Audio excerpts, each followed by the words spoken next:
so that we can get going right away. We have a pretty tight schedule this morning. Thanks very much.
All right, let's get started. I want to welcome everyone back for the second day of our session. We're joined today by Steve Cooper and Matt Scholl. Steve Cooper is the CIO for the Department of Commerce, and Matt Scholl is a cybersecurity expert with NIST.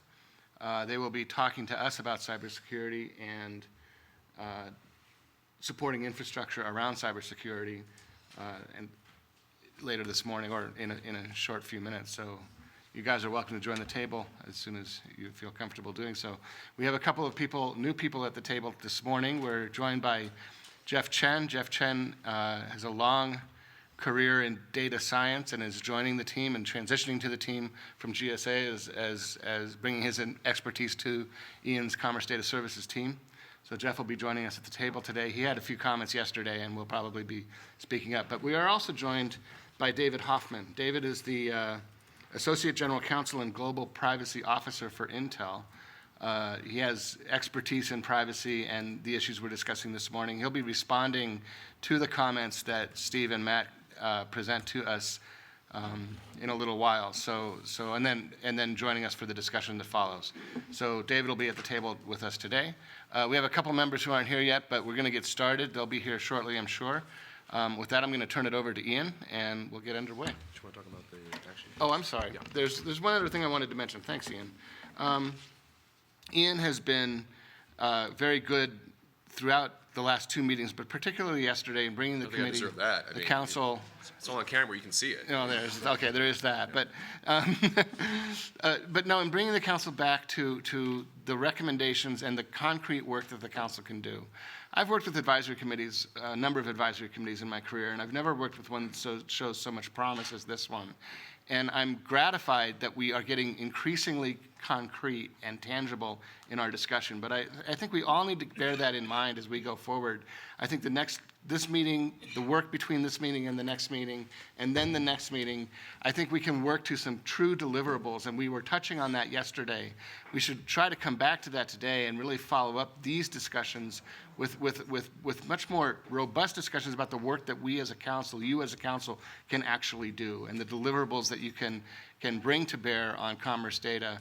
I think we just have a huge opportunity, and let's keep that in mind as we keep talking today.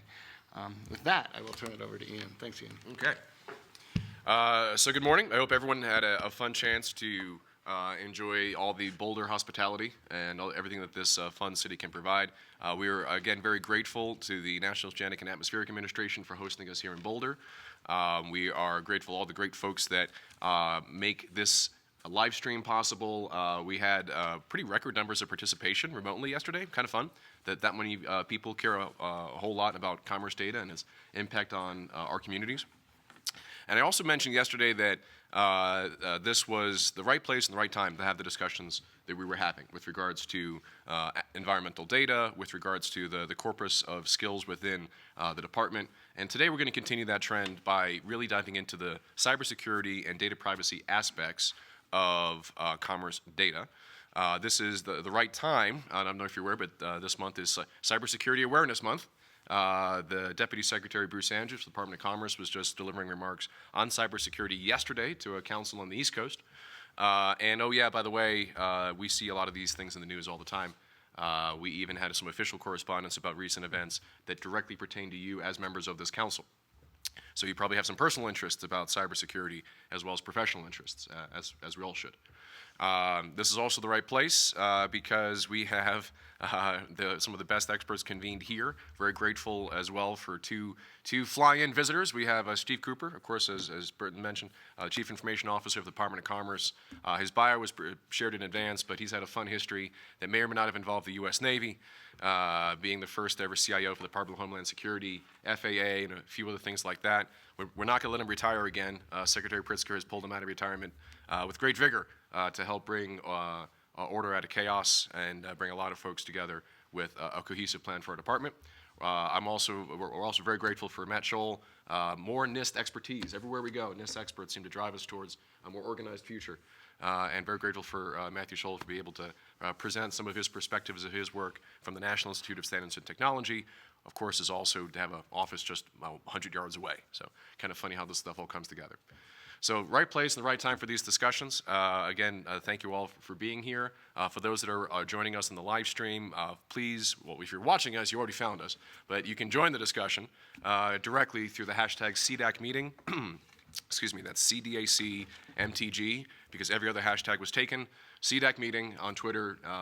Feel free to fire in your questions. Yesterday we did have some questions come in and comments from members in the public, and we'll have an opportunity later this afternoon to directly address them. Also, for those that want to know more about who are these names, if I say things like, Kevin, please share your comment. Who's this Kevin guy? Biographies of the council members and the presenters, and to the best extent possible, the presentations themselves are all available through the ESA website, Economics and Statistics Administration website, which if you're watching this live stream, you're already on. So feel free to take a look at those presentations and frame your comments. Yeah, our public comment session begins at 11:15. It goes till at least 11:45. And we are genuine in saying that we will be responding to comments that come in via Twitter. We have in the last two sessions, and these have been robust conversations. So if you're joining us live, please do let us know what you're thinking, what your questions, your comments, your reflections on what you're hearing both yesterday and today, and we'll address that during that session. Okay, so with that, let's turn over to our first presenter. As is the style with our council here, we'll have a few, we'll say, deep dives, so to speak, or as best we can, into some of the work that we're doing. Of course, please feel free to chime in with questions, but we'd like to provide an opportunity for Steve and Matthew to share their presentations first, and then we'll provide an opportunity afterwards to collaborate. So, Steve? Okay, thank you all for giving me time to share a little bit of what we're up to and what we're doing, and this is a two-way street. So as Ian and I kind of collaborated along with the rest of his office, what I'd really like to do, I want to share with you operationally what we're doing in the Department of Commerce around cybersecurity, how it impacts, how it affects our operational environment. I will share, as best I can in this setting, a little bit of where we want to go. I will preface that by saying I've got a few limitations around acquisition, pre-decisional type of things that in a public setting, an open setting like this, I have to be a little bit constrained in sharing with you. But I think I'll be able to get across what we're trying to do. And even though I know after Matt speaks, we will have some Q&A opportunity and open dialogue, by all means. If I say something and it doesn't make sense or you want clarity, just interrupt, all right? No problem. It's not going to throw me off my game or anything. I deliberately do not have any type of prepared presentation. I want to go where you guys want me to go. And I figured that if it's an open dialogue, we can do that much more rapidly, all right? I'd like to start by giving an overview of our cyber environment. I then want to share with you some of the challenges and issues that we are facing, because I'd love to get, this is the beginning of the two-way street, I'd love to get your thoughts and input on some of the things that we're facing and that we are trying as effectively and as efficiently and as rapidly, quality with speed, that we are trying to address. And then lastly, here's where we'd like to go. Sound fair? Okay, all right. I'm going to lay the operational environment. It's a little bit different maybe than where the rest of the council is in the things that Ian and Tyrone want to discuss with you more broadly. Operationally, we are bound by several rules, regulations, statutes, executive orders, OMB guidance, did I leave anything? Laws, you name it.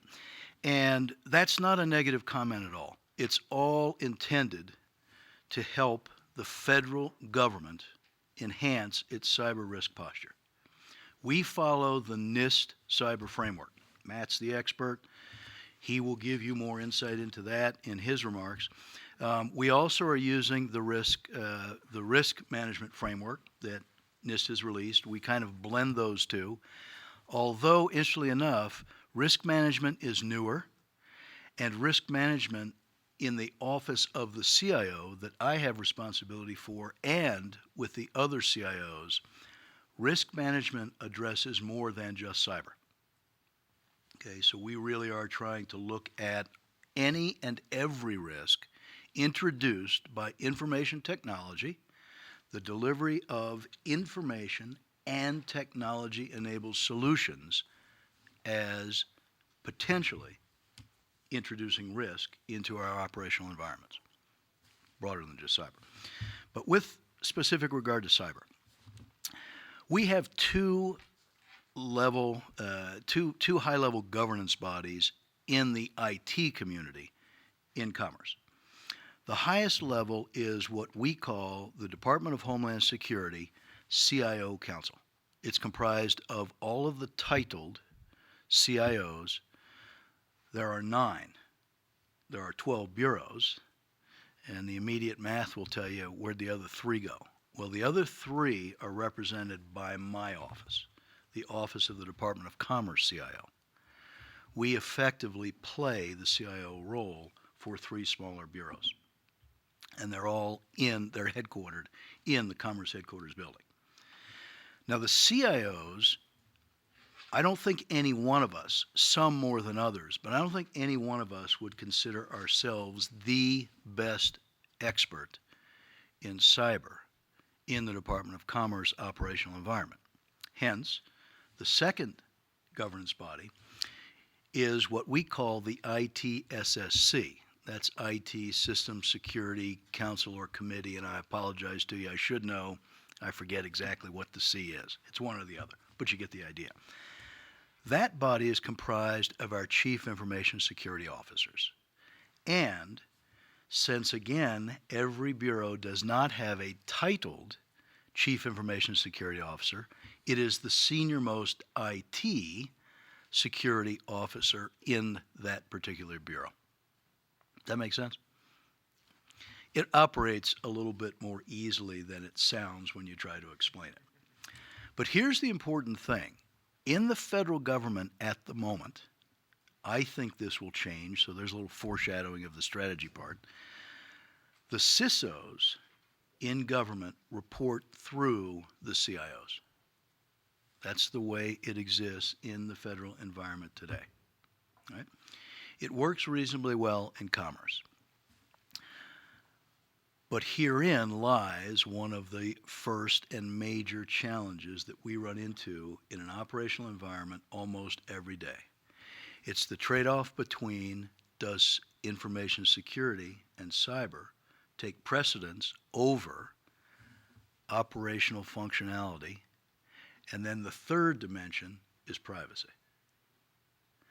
If you talk to our CISO community, most of them will weigh in on the side of information security trumps the other two. If you talk to our CIO community, you'll get a different answer. If you talk to me, you'll get a different answer. Okay? I want you all to understand that during my tenure in the Department of Commerce, what I am driving is first and foremost balancing, and you can jump on this in 2 seconds after I say it, I'm really trying to balance functionality and ease of use of any technology-enabled solutions with privacy. And either surrounded, supported, pick whichever verb in there you want, by security. Translated, security does not trump the other two, in my view. Now, I don't always win every battle, and I don't always win every conversation. Okay? Good people, talented people can disagree about how we go at certain things.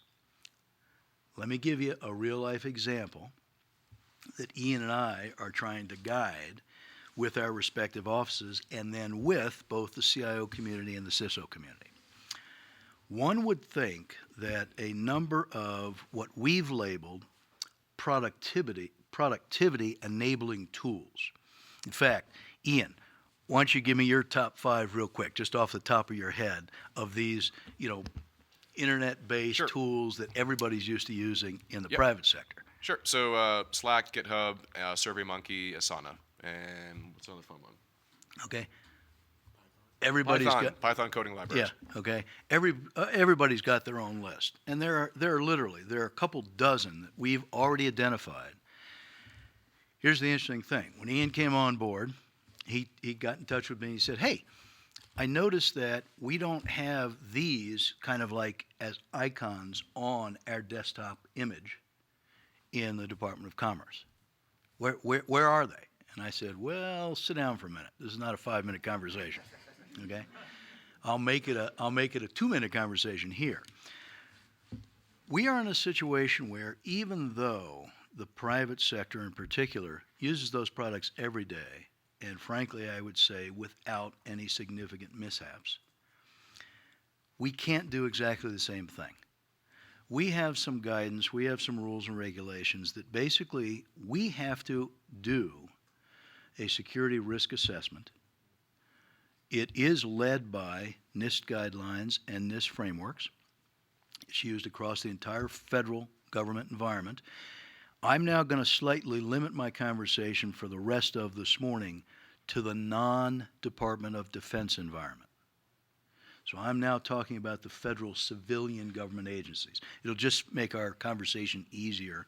And I'm also asking, if you're very familiar with DOD, please, for this discussion, don't bring it in right now. All right, we can talk in our broader session. Okay, so here's what Ian learned that we actually have to do. I have the authority, but I admit to you, I'd be a total idiot as a federal CIO if I said, oh yeah, you know what? Yeah, go ahead and use it. Right? I have the authority to do that. I don't think I'd last very long. And here's why. We have to issue an authority to operate, what's it called? An authority to operate, an ATO. You'll hear that acronym very, very often in the federal civilian environment. It represents that the appropriate experts have done a security risk assessment of the commercial product. Now, there are a whole series of NIST controls, and this is not a complaint. It's going to sound like it, but it's not a complaint. And I don't want you to put Matt on the spot in anything out of my conversation, okay? And don't put NIST on the spot, okay? We need NIST, and we need their talent, we need their expertise to kind of help build this. But there are a whole series of controls. They deal with all kinds of different dimensions. Are you going to go into any of those at a high level or not? No. All right, okay, good. Then I won't either. We'll just leave them. We can do a deep dive for you later. But they cover access control, they cover financial controls, they cover privacy, that type of thing. And in total, I don't know, there are 200 or 300 of them. For each use case that we're going to use the commercial product, we have to make an evaluation to determine which of those controls apply to that use case. Then we have to evaluate each of those controls as to whether the product fulfills all of the aspects of that particular control. It's nothing that actually is an improper thing to do. It's exactly the right thing to do. It takes time. It takes time. As a result, when I told Ian, hey, no problem, we can do this, and he said, oh, okay, good. Well, can we get that list, and can I be operational in a few days? And then I laughed, and I said, well, not exactly. Now, I think that conversation initially took place about 6 weeks ago, shortly after you came on board. 4 weeks? Yeah. Oh, well, I was hoping maybe I could keep it weeks, but anyway. Okay, so. Yeah, but just as a brief exchange, so Steve has been great at helping us bring some of these what I'll call free productivity tools as an aspect of the equipment to work on modern data. And so we have a new policy, first of a kind, that is bringing, as I mentioned, and Steve, just as a quick highlight from yesterday, for the first time ever, GitHub is an authorized platform for some bureaus, some offices of the department. Some folks are hoping that expands. We have a process whereby basically a review board can deliver more of these tools to the CIO Council and approve them for use. Right. So these are examples in just a short period of time how we get new tools, productivity equipment to the department's workforce. Yeah. Now the good news, Ian mentioned a couple things, but this is now positive and this is brand new in the department since Ian's come on board. One, we have an internal working group that actually is now geared with the right expertise to evaluate and do the security assessments around these productivity tools. Second, we have a policy in place now that did not exist. And given the usual speed with which we move policies through the Department of Commerce, this one really moved at lightning speed. We actually did this in a few weeks, and typically it is months, or in some cases, depending upon the policy, it can be up to a year to try to get new policy done across the department. This is all positive. What I want you to realize is, as the CIO of the Department of Commerce, and then the Bureau CIOs, through delegated authority from me, we must do this authority to operate around any and every application or solution that basically touches commerce data. There's the link. It isn't as simple as, well, wait a minute, why can't I just use my browser and, go grab this, go grab that or something? It's a little bit more complex. I know I've kind of explained it at a high level, but one of the things that you guys could actually begin to help us do, we have the authority, all federal CIOs. I can ask another federal CIO of a cabinet department or another agency, hey, have you guys already done an ATO, and I'm going to use this as a representative example, Kevin, not to pick on you or anything like that, but for Socrata. Okay, if somebody has one that they have done, they can pass it to me, my office, we can evaluate it, and what we're evaluating is not the quality of the ATO done, we're evaluating the use case. Is the use case that they granted that authority to operate the same or similar to the use case that we want to use that product for in commerce? And if the answer is yes, we're a thumbs up. I now have the authority and I can sign off, accept that ATO, and we then can move. So the reason I'm sharing this, when you have products that you run through either FedRAMP, if I say FedRAMP, is everybody familiar with FedRAMP? We have some experts at the table and some folks who probably never heard Okay, of it. so let me, very quickly, I'm going to explain. FedRAMP, and I forget exactly what the acronym stands for. I apologize to you. We can look it up, and we'll let you know today. When I retired... I'm sorry, say, yeah. I think. It's a Federal Reauthorization and Modernization Program. Yep, that sounds good to me. When I retired a few years ago, before I came back to Commerce, I swore I would never learn another federal government acronym. I'm trying to at least keep my commitment to myself. It's not working, by the way. All right, FedRAMP, any commercial provider of a solution, okay, particularly when used in a cloud environment, can apply to the GSA office that manages and runs FedRAMP. It is, again, a lengthy process. And today, one of the challenges, there's a backlog. And that backlog for some companies has been running, unfortunately, up to and over a year in order to get that full approval. All the federal CIOs are very, very supportive of FedRAMP. Here's the shortcut.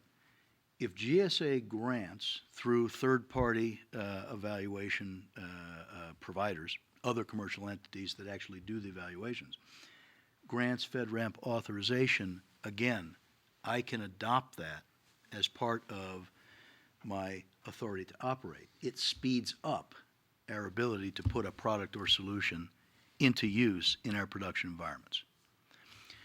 If you and your companies complete FedRAMP certification, let every federal CIO know, because it speeds up this process. In this case, inside Commerce, let me know, because then we can apply it immediately to this policy, this new policy and products that we're using, or anything that touches commerce data. Okay, here's the other important thing I want you to know in our operational environment. Our assumption around cyber is very, very straightforward. We've either been hacked or we're about to be hacked. That's it. That's truly how we operate. Okay? What we want to do, again, using the NIST framework, if we've been hacked, we want to figure out that we've been hacked as fast as we can. No surprise.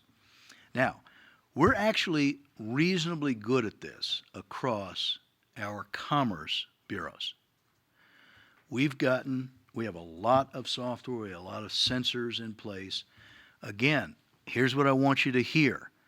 Not that we are trying to use an old moat and castle defense, or that we're trying to, limit anybody from getting through our perimeter. That's not where we're using the sensors, not how we're doing this. It's for immediate detection.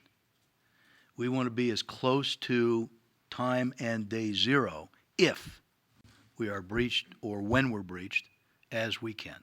That then kicks off our response cycle so that we can identify what the threat is, determine how we're going to mitigate, and then move through response, recovery, the phases of the NIST life cycle. All right? Either we are breached or we're about to be. So, the other major component around Commerce data, while we are taking every precaution that is reasonable to take, and we do defend our network, our endpoints, all access points, devices, whatever form factor they take, our true emphasis is on data protection. That's where we're putting the bulk of our energy and focus. We are rapidly moving to encrypt all of our data. And by the way, this is not new in the federal government. It's just that it takes time and money. So again, no complaint. OMB has issued guidance around protecting data, encrypting data, at rest, in motion, transit, and in operational use. We are going at this in Commerce a little bit differently than I suggest we have in past years. The CISO and the CIO community have gone through a process to identify all of Commerce's high-value data assets. Now, this becomes sensitive, so in this setting, I'm not going to go into specifics, but I'll give you enough information so you clearly understand exactly what we're doing and how we're using it. So each bureau, the CIO has validated those determinations with executive leadership. We've aggregated that. I don't want you to worry that it's sitting physically in some place where it now becomes a new target. We haven't done that. We're not going to do that. But we have and we do share what are considered our highest value data assets. And now the CISOs and the CIOs first are validating what already is in place historically to protect those data assets. We are going through, our Deputy Secretary, at my request and recommendation, issued a series of directives to all of the executive leadership of the department and the bureaus to do what I'm now explaining we're doing, and that is validate those high-value data assets. We are doing a shared risk assessment, an integrated project team. We've got actually 3 SWAT teams, each one populated by NIST experts along with our own folks out of the CISO community, and they are basically doing both security assessments and evaluations of all of our high-value data assets to determine, as best we're able to, are there gaps, weaknesses in threats and vulnerabilities, and we are looking at use cases. So we are not ignoring that balance between security, privacy, and operational functionality. These are in motion. We've completed several of them. We're on schedule to complete all of these by the end of December, at which time I have to report back all of these findings and recommendations to our Deputy Secretary. This is above and beyond anything that OMB, Office of Management and Budget, have thus far issued as directives or guidance to federal civilian agencies. We think this is a positive. We're trying to do it proactively. Okay? Now let me pause for a minute. I want to be sensitive to time, and I also want to give you guys a chance to react and or roll over to Matt. Well, thank you, Steve. Perhaps we can start with just some brief clarification questions for Steve in terms of just what he said, and then we can open it up to broader deliberation later. First question from Kati. Will you be able to share the information on those high-value data sets plus use cases with the board? I don't know the answer to that, but if we could capture it, we'll go find out. Our intent, by the way, is that data will not be shared publicly. Oh, whoops, yeah, I'm still on. Yeah, the definitions and methods to assess high-value data will be made public, but the Yes. actual data sets themselves are not. However, this would be extremely important input to the discussion we are having here. So also to our adversaries.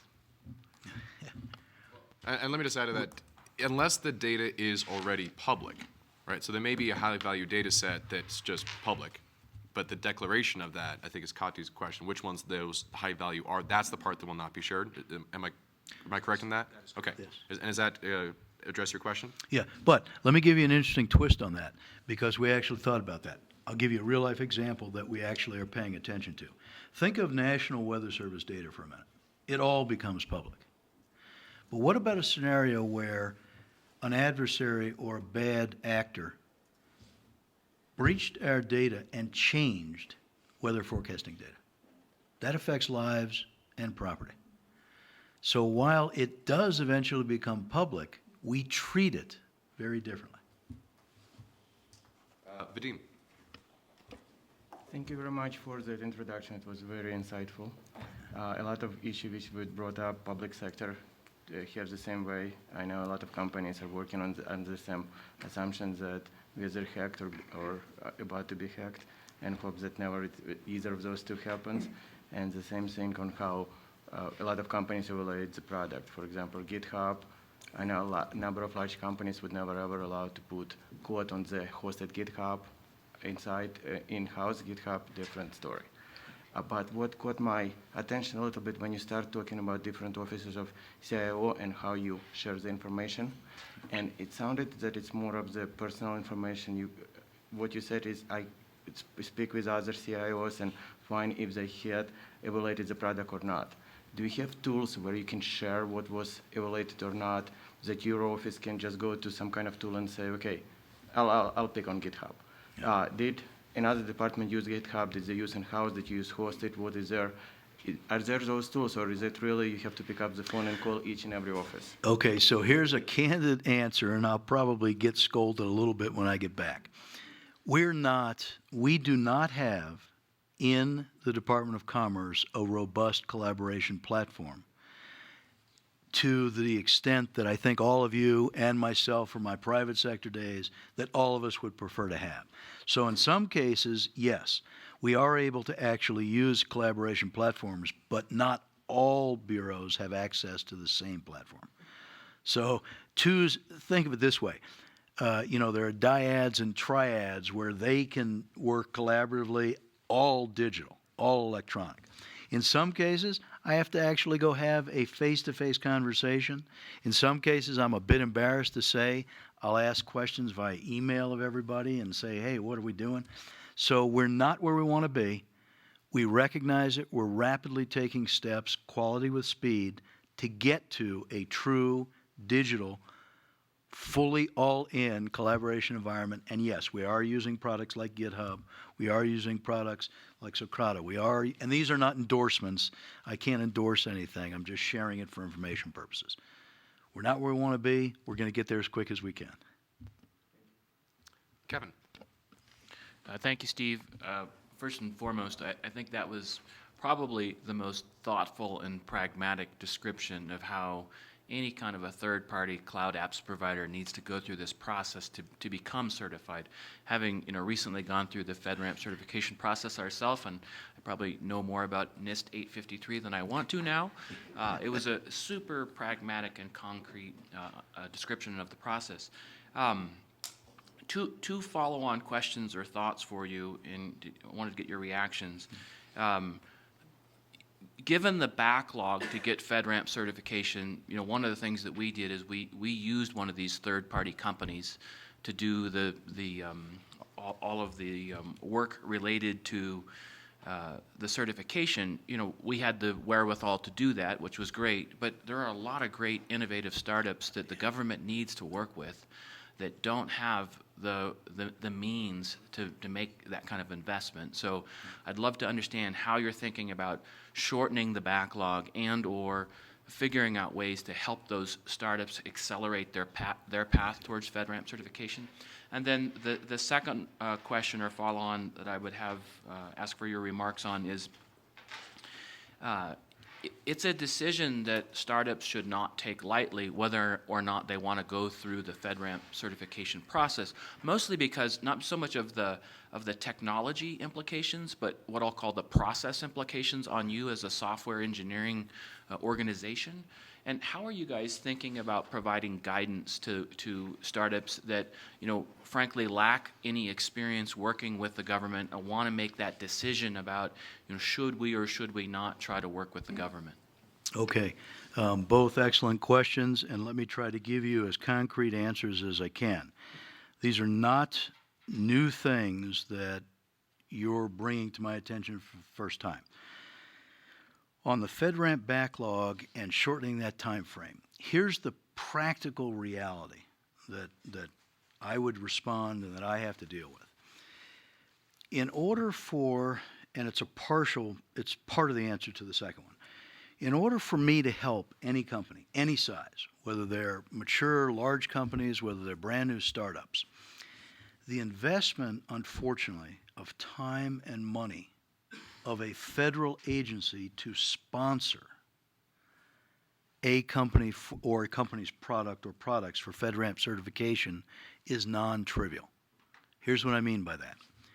It takes a fair amount of time to work with GSA and the FedRAMP organization to document all the use cases, to do a lot of the preliminary analysis investigation that a third party would normally do. The second thing is that there's a cost involved, all right? And to the best of my knowledge, I don't think we get any kind of federal discount. Now, I'm saying that with humor, and I'm saying it on purpose. But I don't think we get any kind of federal discount. So I would have to actually find funding in my budget.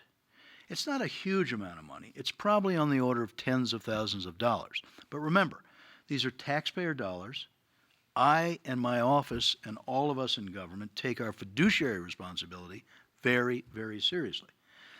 So unfortunately, I have an opportunity cost that I have to weigh.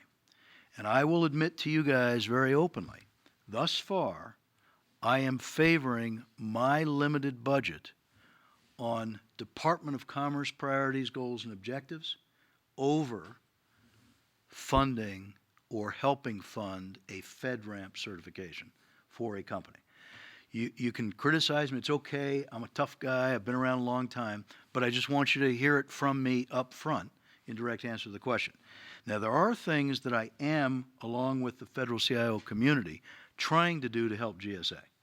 There's question number one. All right. Question number two, I got a better answer, meaning I think you'll like it better. It's not a better answer. I think you'll like the answer. One of the things that we recognize is, and this is partly driven by Ian coming on board, it's partly driven by my frustration with the length of time it takes to acquire things in the federal government. Now, no bad guys. All right, these are federal colleagues. We're all on the same team. So please hear it in the proper context. However, to follow the rules, it takes time.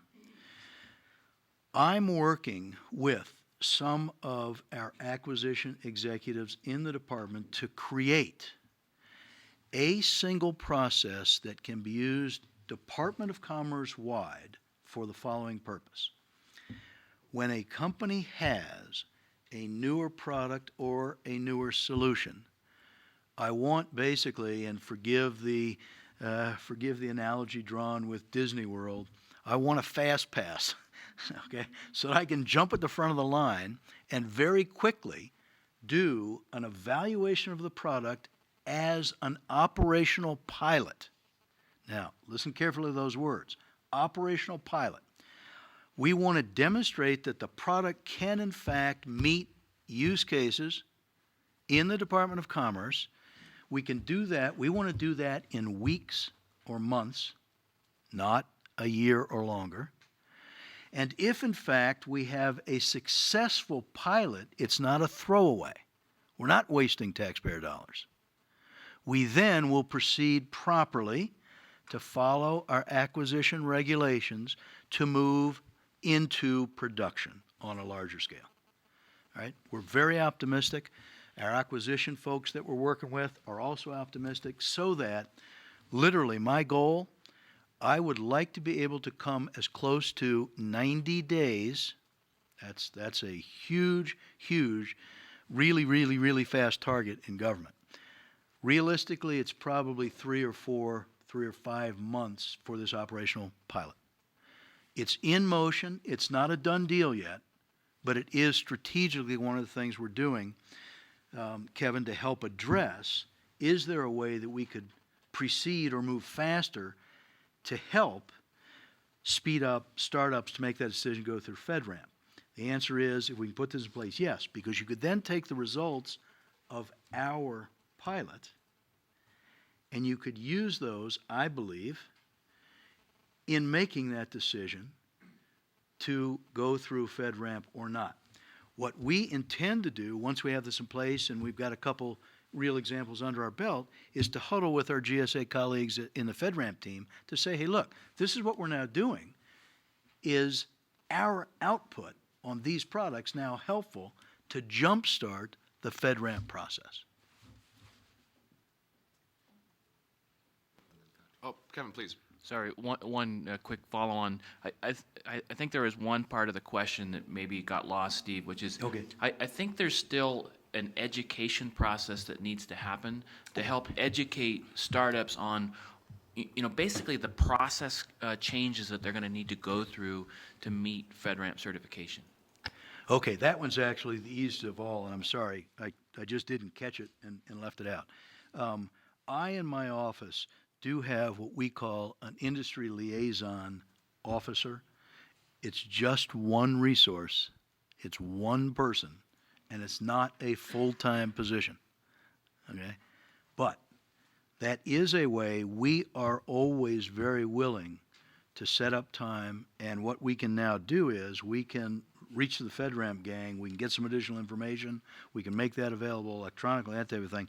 But we are very willing, it's our small way to help educate any companies in government processes, not just FedRAMP. Bill.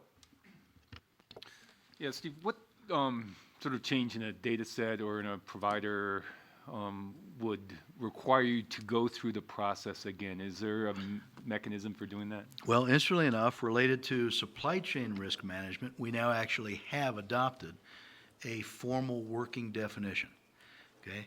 And again, we tried to balance all of this, but the answer is, if the change represents 51% or greater, I know, look, we're trying to do the best we can with what we have available. 51% or better, it goes back through. It's treated as if it needs to go back through all of our processes. If it's 49% or less, it's a judgment call, and the Bureau CIO or the department CIO, myself, is the final decision authority, so to speak, depending upon the use case. Does that give you guidance? I mean, does that answer the question? That's the best answer I can give you right now. That's how we're doing it. Ian, can I amplify that a little Please. bit? I'm sorry. So the rubric that Steve's talking about operating under is driven by the executive branch of the government. It's OMB has a policy, a circular called A130, because we're the government, we have to call it something arcane.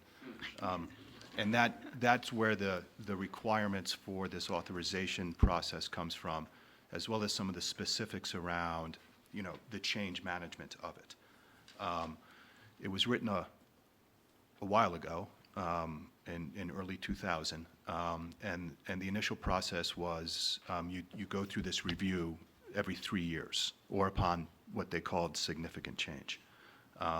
There's been a recognition that might have been nice in 2002, but that's not necessarily how IT and data systems work today. And so they're shifting from this concept of material change in every 3 years to you conduct a review on initialization of the system. And then you establish a monitoring program so that you can understand where you are within a reasonable set of time, and you can measure and balance these changes as they occur.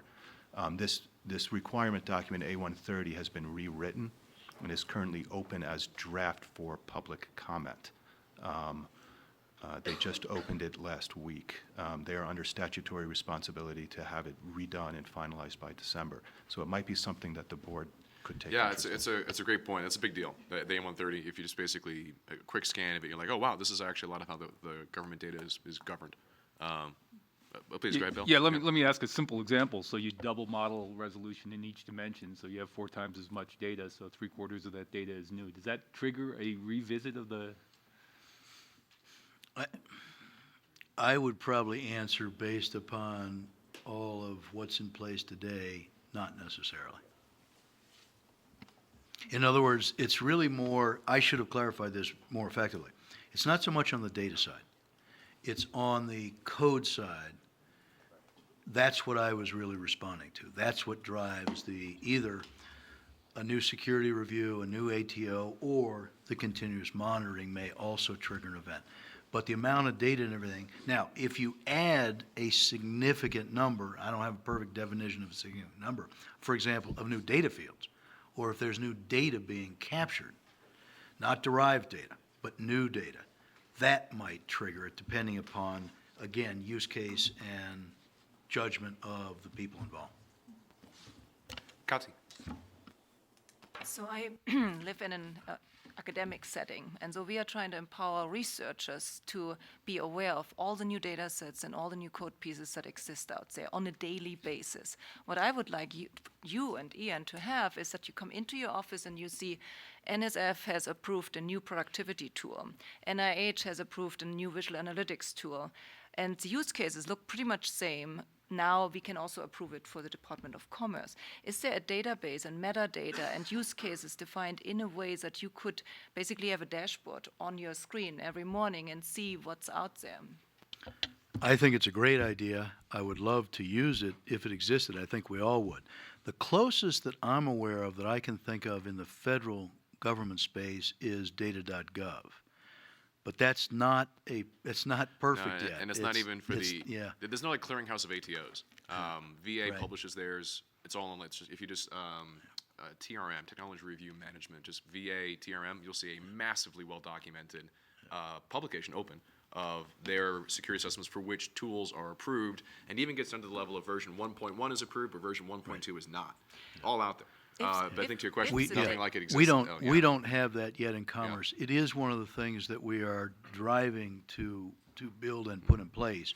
We don't have it Well, yet. even other agencies, like no one else is. Yeah, no one has it. But as again, far as I know. if this is open data, I mean, just putting an interface on and then again, maybe the metadata is not good enough so that you can identify productivity tools versus visual analytics tools. But if this is out there, then it's very limited amount of technical effort to actually put an interface so that you and Ian can query that. Oh, no, I think it's great. And That after we that can is do. done, Yeah. Ian could also potentially then see who is using what kind of tools, and if they are not using the right tools, you could even point them to the right tools. And that Ju- is a kind of review of the IT enabledness of your institution. Just to add a little comment, I think there are many organizations in the government that don't like to share what they have approved or not approved for security reasons. This information is actually fed up. Steve feeds it continually and also annually through DHS to OMB for reporting purposes, not for collaboration purposes. Steve. I'm sorry if I missed this in your earlier comments. Is there a Commerce Department Data Governance Council where both risk and data are equally discussed? I'm going to cautiously say no. I think Sham and Ian would probably both agree with me. We do have a Commerce Risk Council. It's actually headed by our Office of Performance Excellence and Risk Management.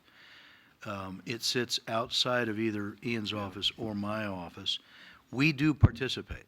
We both participate in the activities of that office. There is no data governance council that I'm aware of. Ian and I have actually talked about that. Yeah. We're trying to support Ian's office, we in this case being the Commerce CIO Council. Whenever Ian has something of a data governance issue, we'll take it on. If he brings it to our attention, or now if he or Tyrone bring it to our attention, we'll take it on. We'll do the best we can to try to gather or address whatever their interest is. But there's no formal data governance council yet. Yeah, that would certainly be well, you won't find it surprising from me that I'm recommending that Commerce Department has a data governance council. And principally because in your answer, you indicated that risk considerations are getting more attention than data valuation and quality and other considerations. So there's an imbalance that could be addressed by having a more inclusive dialogue across the department. And that goes to the second question that I have about, have you, and I realize in asking this question I'm sort of tilting back towards the risk side, have you also considered the risk of poor data quality on the department and the lack of corroboration of data sources? And also, and I ask that both within the department for data that you're collecting within the department, but also from sources outside the department. Yeah, we, in this case, I'm speaking on behalf of, but I have to be careful. I'm not speaking for all of our bureaus and all of the different folks who every day are involved in capturing data, evaluating data, generating data, transforming data, creating data, that type of thing. Across the board, I believe, based on my short tenure thus far and what I've seen and actually looking and diving into many of the key processes, I would argue that the Department of Commerce has one of the more rigorous data management series and sets of processes in place around data quality or to ensure data quality. It doesn't mean that I can vouch that it's perfect. I can't. I'm not close enough to it. I can't see it. I would argue that what you're suggesting to us is on target and that we can, with this council's help, take some additional steps to really go after data quality in a more rigorous way. It's also, in my observation, a bit uneven. In other words, some of our bureaus do a better job, but I want that to, I'm not criticizing. I don't want that to sound like I'm saying, oh, these guys are great and these guys suck. Yeah. That's not what I'm saying. But some have figured out how to be more rigorous in the conduct. They may have more mature processes in place at the moment. And I appreciate that. It's been my limited experience in government that you might indeed be right, that the Commerce Department has some more rigorous groups on data quality compared to many other departments that frankly don't. However, in comparison to many private sector enterprises, there's room for improvement. Yeah, and there I want to be very clear. I would agree. I'm not sure if we got graded by you, your council, that type of thing. I would say even in the best of our bureaus, I'll bet you we're not. This is my own opinion, not an official statement of anything position. We're probably average or slightly above average in most cases. And yeah, that's a good starting point. If I can just share just a brief observation as well from our perspective, just to address some of Steve's questions.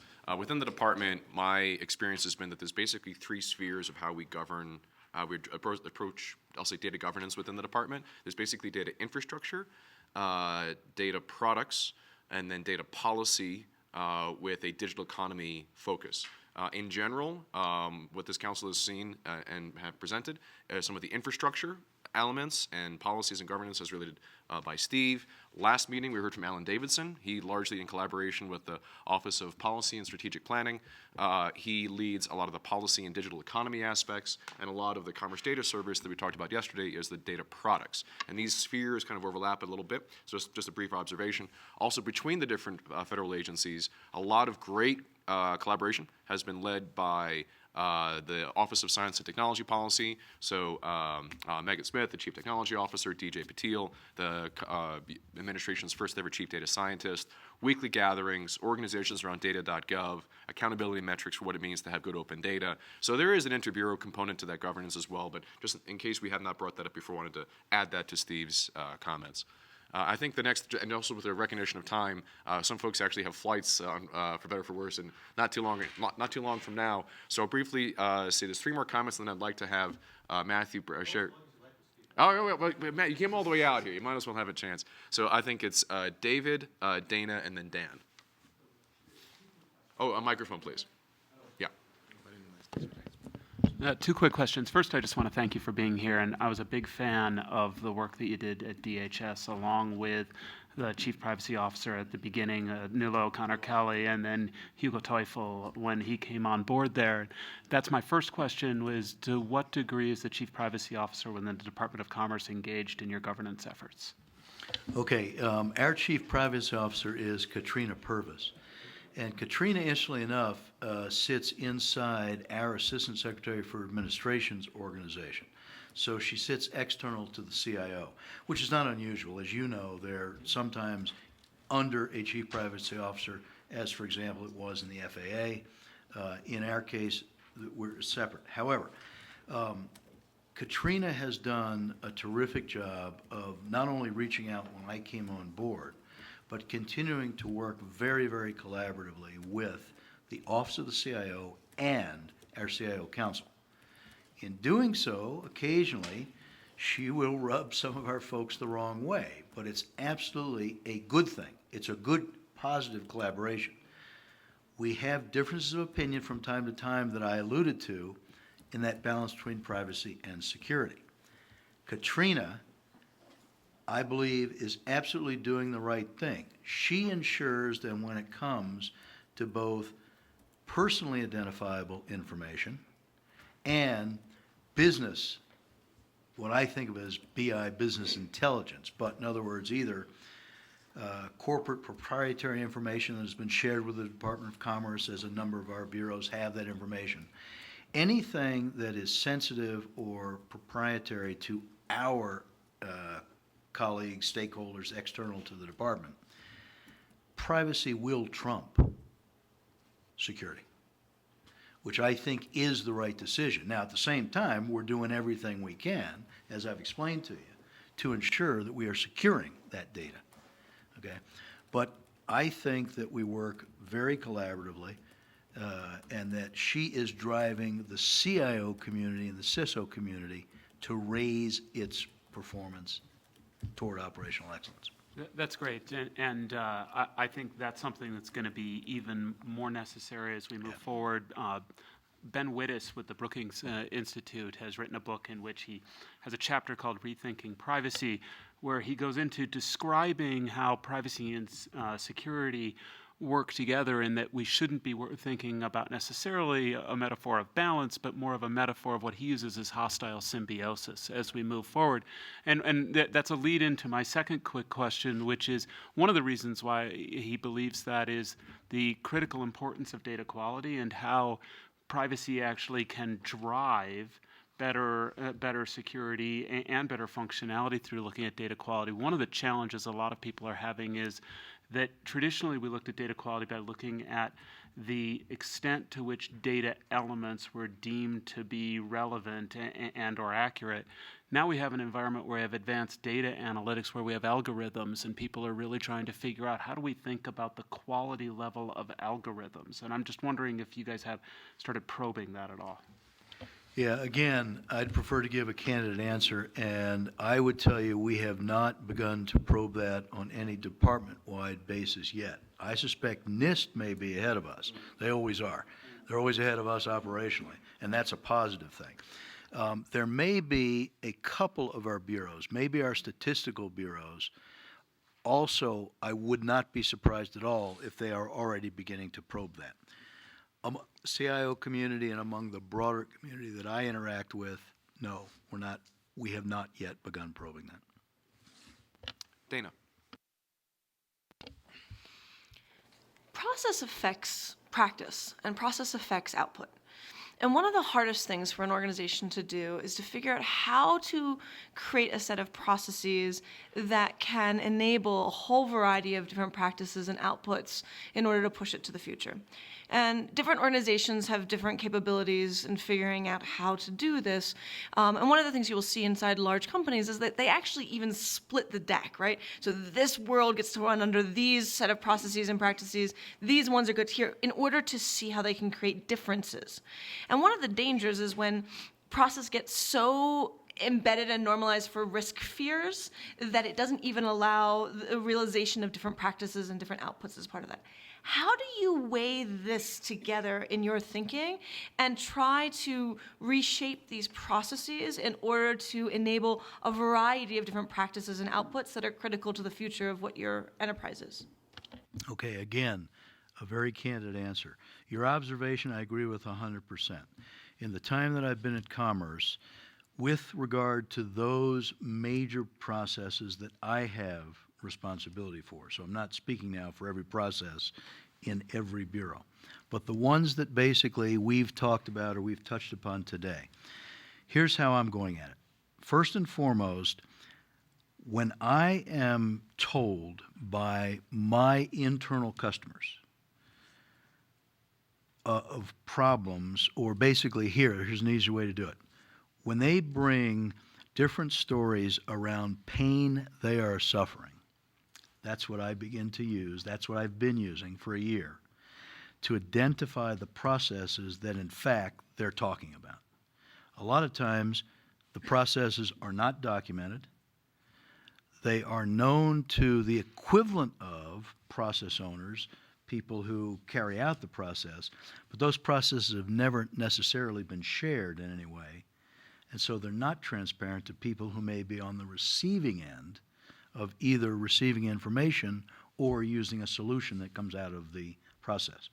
So we're using pain, quite candidly, as the trigger for beginning to take a look at processes. Now, I'm a baby boomer. You can tell I've been retired a couple times and I'm still trying to hang around and do good stuff.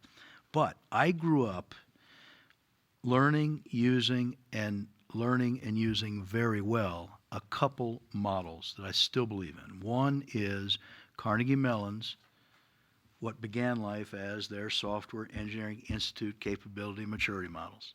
I still use it, okay? Meaning, now applied to processes in general.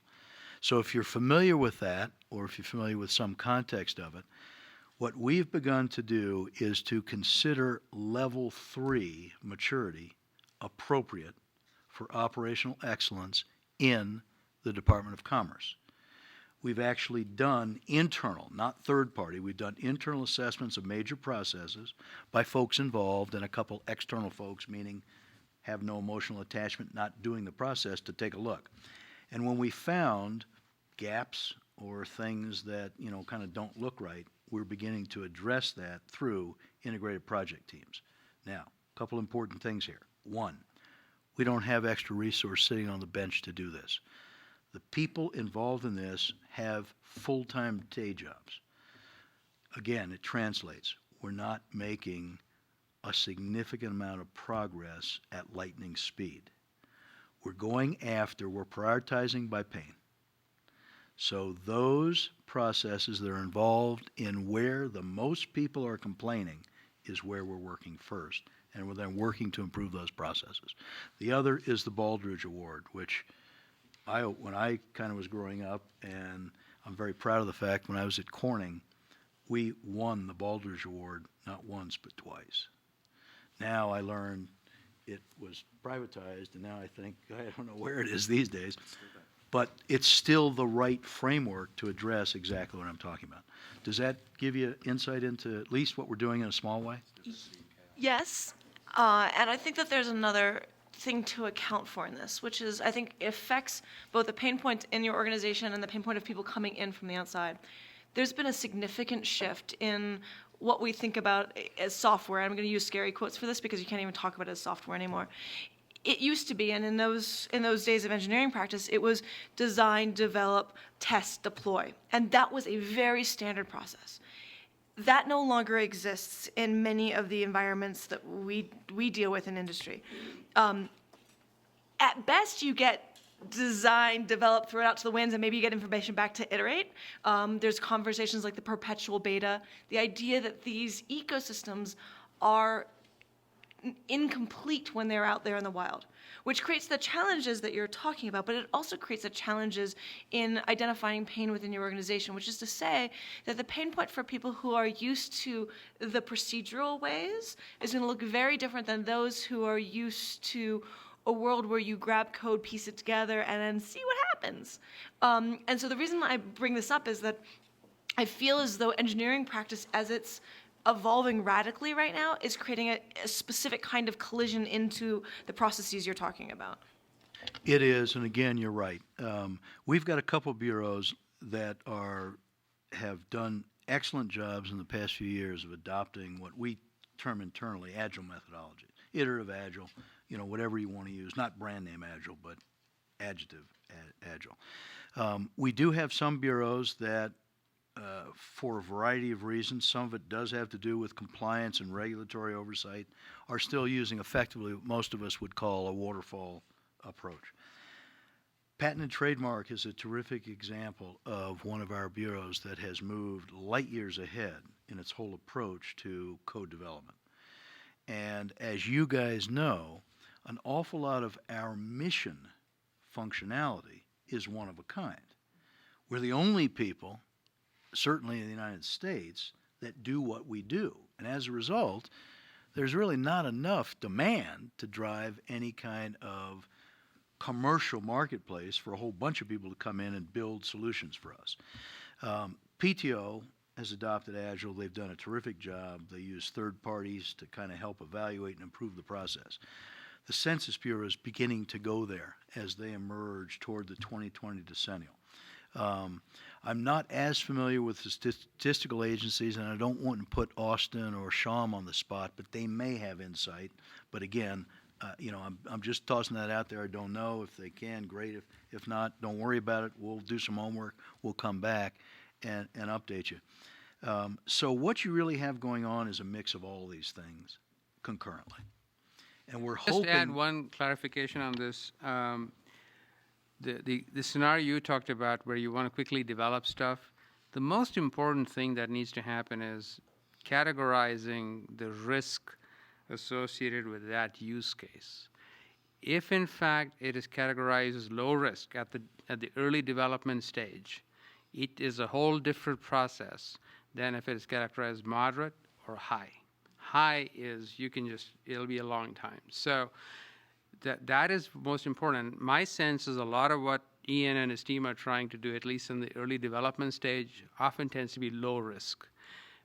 Then they evolve to the moderate when you start using the real assets, the data assets to play with. There's also a compliance attitude. Oftentimes in government, when it's institutionalized, there's lots of layers, and a compliance attitude to risk management says no is always better. And so how do you change that conversation to where you really are looking at risk management from a low, medium, high functional privacy type issue, and then put the right controls in place? That is really what I think folks like Steve are struggling with. I just wanted I really appreciate all the comments you've made today, and I appreciate the real challenges that you're working with that I think indicate something we've discussed together, that data management and data security is still not adequately funded in the federal government.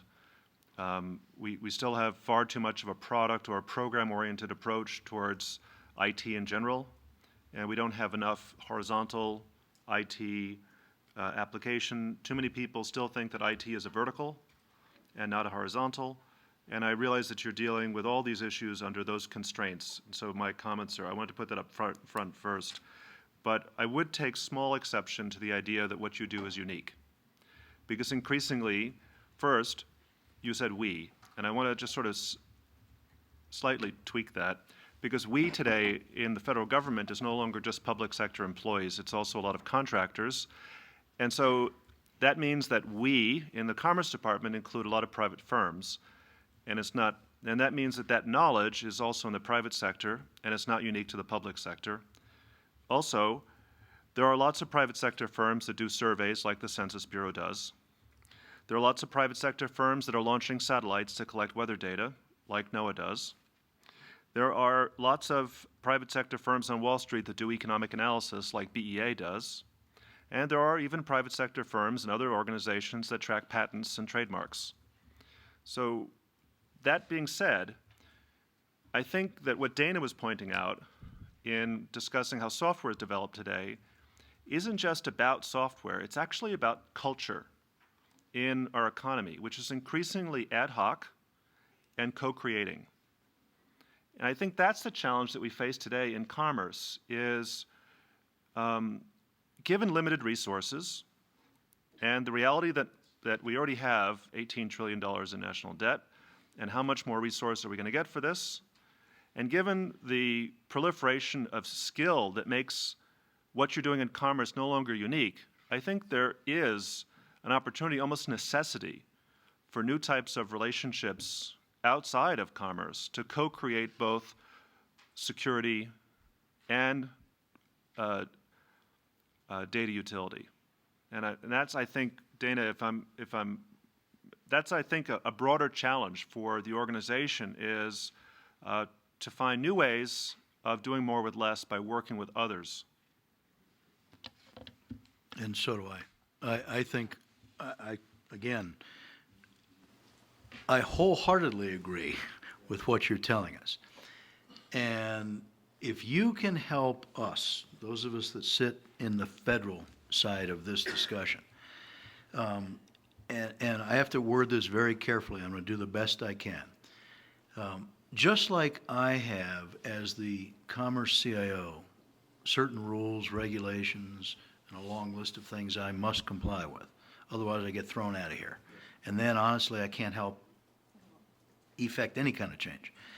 Likewise, the creation of those partnerships, not in a legal sense, but acquiring and using various solutions, many of which you kind of named, right? Reaching out and bringing in new things in the form of whatever they take. Might be a product, might be a solution, might be a turnkey, it might be a collaboration. It's challenging to do that quickly. And anything that you guys might be able to bring to bear to help us do that would be welcomed, I believe, by those of us inside the federal arena. I hope I'm not being totally cryptic, but Can I just elaborate a little bit? I think there's a lot of partnerships with the private sector going on throughout the Department of Commerce that deal with exactly what you're talking about. That is, so that goes without saying. I think there is absolutely an issue of transforming government to become a 21st century, and the best practices that are in industry and how we become much more agile and so forth. That is not a 6-month process.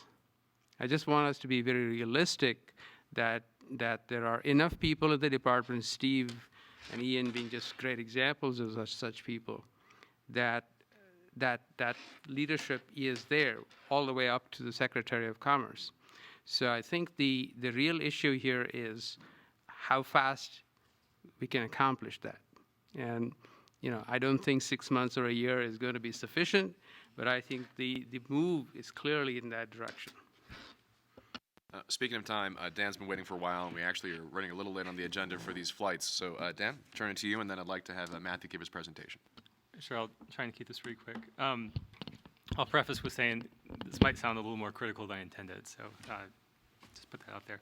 It seems to me, though, when we're having this conversation about, bringing it back really to focus on the security issues, when we look at the hacks that we've seen in government, it hasn't been from, people using Asana and Slack, and maybe it's just because they're not using the tools, but even in the private sector, we're not seeing that. So obviously there's a, it's correlation, not causation here, but at the same time, I mean, we look at the private sector, they are using these same risk frameworks. I mean, as, NIST knows because they put this, cybersecurity framework out there. And, the private sector is making these same decisions about whether or not to use these tools. And so I just wonder if there's more that the government can try and replicate from the private sector where it says, we still have to recognize that there's some fast-moving, development of tools, and we have to onboard that in a fast way, just like the private sector. This comment there. I wanted to ask you to clarify two things, though, specifically. One, around what your goal is, because you initially said your goal is to do this balance between the trade-offs on kind of usability, and you also made the comment about, we assume that we've been hacked or will be hacked, and I mean, I certainly heard that before, but to me, if my doctor told me, I assume you're, going to die or you're already dead or something like that. I mean, it's a very fatalist approach to health or to cybersecurity. And I'm just wondering kind of what you actually think is the goal in terms of the endpoint or the baseline that you would like to see, federal agencies like, Department of Commerce end up in terms of cybersecurity. And then also, if you can just clarify on this new review, how you see that as being different than what has been done in the past, and kind of why you feel there is that need for this new review, and what gap it's filling, and what would need to be changed so you don't have to do that type of thing in the future. Okay, let me take the goal, or at least try to clarify that as best I can. It may indeed sound fatalistic when I say we've either been hacked or we're going to be hacked. However, I think it's unfortunately the reality, and I have to deal with pragmatic reality in my role. The goal is to protect commerce assets. In this case, we're talking about data. So my personal goal and the commitment that I've made to the Secretary and pretty much to all the rest of the executive team and the CIOs is to set forth direction, guidance.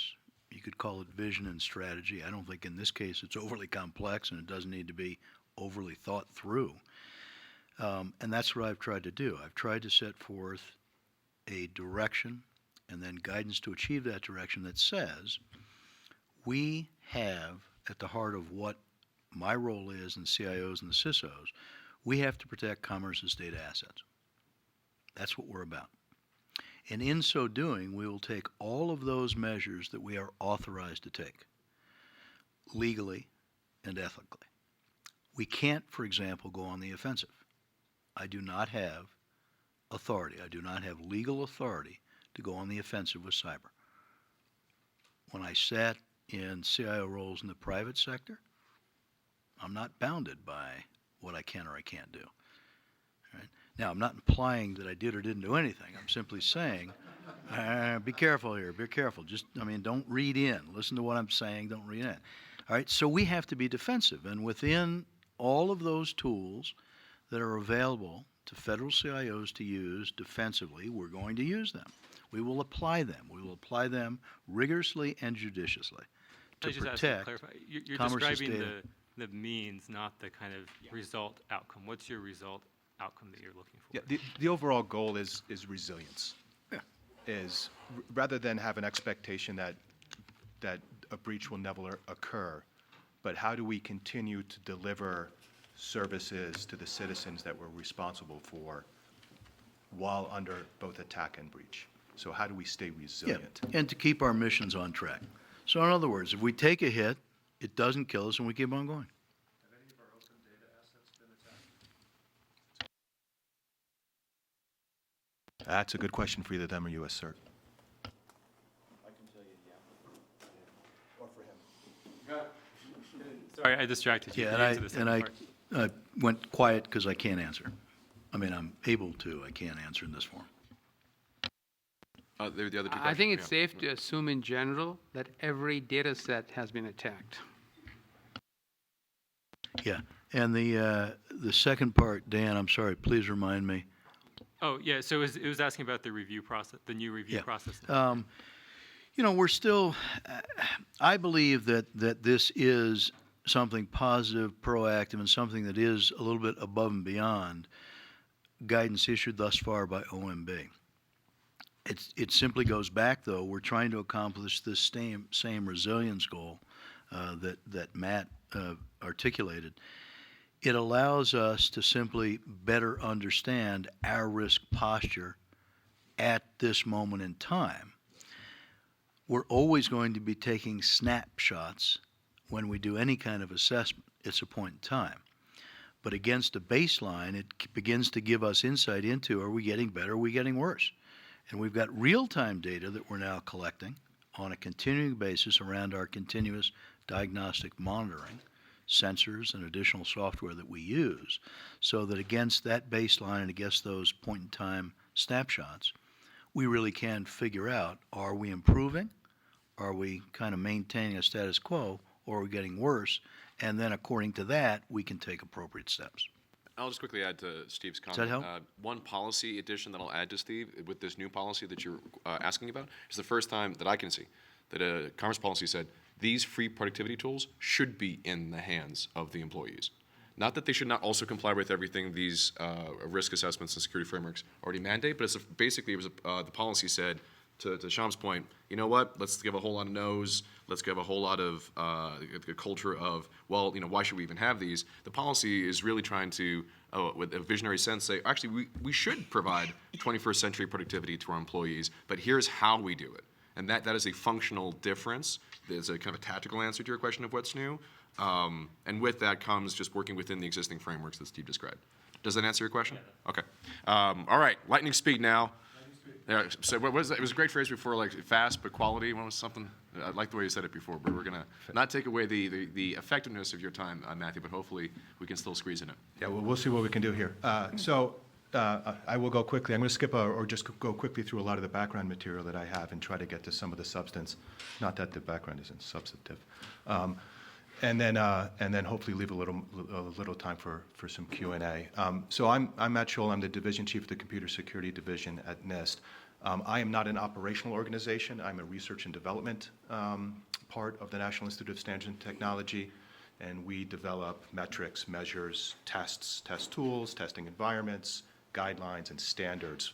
My responsibility is all of those things in cybersecurity, and then I live in the environment that Steve Cooper provides for me, and then I kind of live under his regime. So I am an R&D element, providing those reference materials, and then I operate on commerce under Steve's policies. I'm going to try to work the clicker. Oh, look at that. Okay, it worked. I'm going to skip some of this. This is NIST. Standards are important. This is why NIST thinks standards are important. NIST, it's on the website. You can find it later. NIST has lots of places where we play. One of them is here. Oh, look, there's Boulder. Hi, wave. Yeah. Products and services, things NIST do.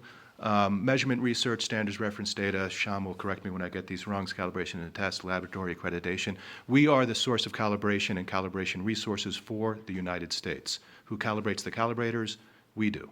And we provide standard reference materials for calibration sources for everything in the U.S. that is critical, from concrete to iron and steel to cybersecurity tools and everything in between. We keep the standard reference material for measurements. We keep the pound, we keep the foot. Actually, we don't keep the kilogram anymore. That's done through a watt balance. We keep the clock. Did you guys see the clock? When you see it, you're like, that's it? But yes, that's the clock. Those types of standard reference materials we provide to the nation and the world. I work in the ITL lab, the Information Technology Laboratory. There's a nice org chart showing everybody. You had asked about statistical analysis and analytic tool. The Applied Mathematics Division and the Statistical Division is conducting research in analytics, analytic engines, mathematical models being applied to analytics, more importantly, the accuracy and noise that's generated in the application of those models on data sets. So that's where that research is being conducted. All right, back to me. I talked about this. I do research development standards, guidelines, reference materials. That's very nice. These are different things that we produce.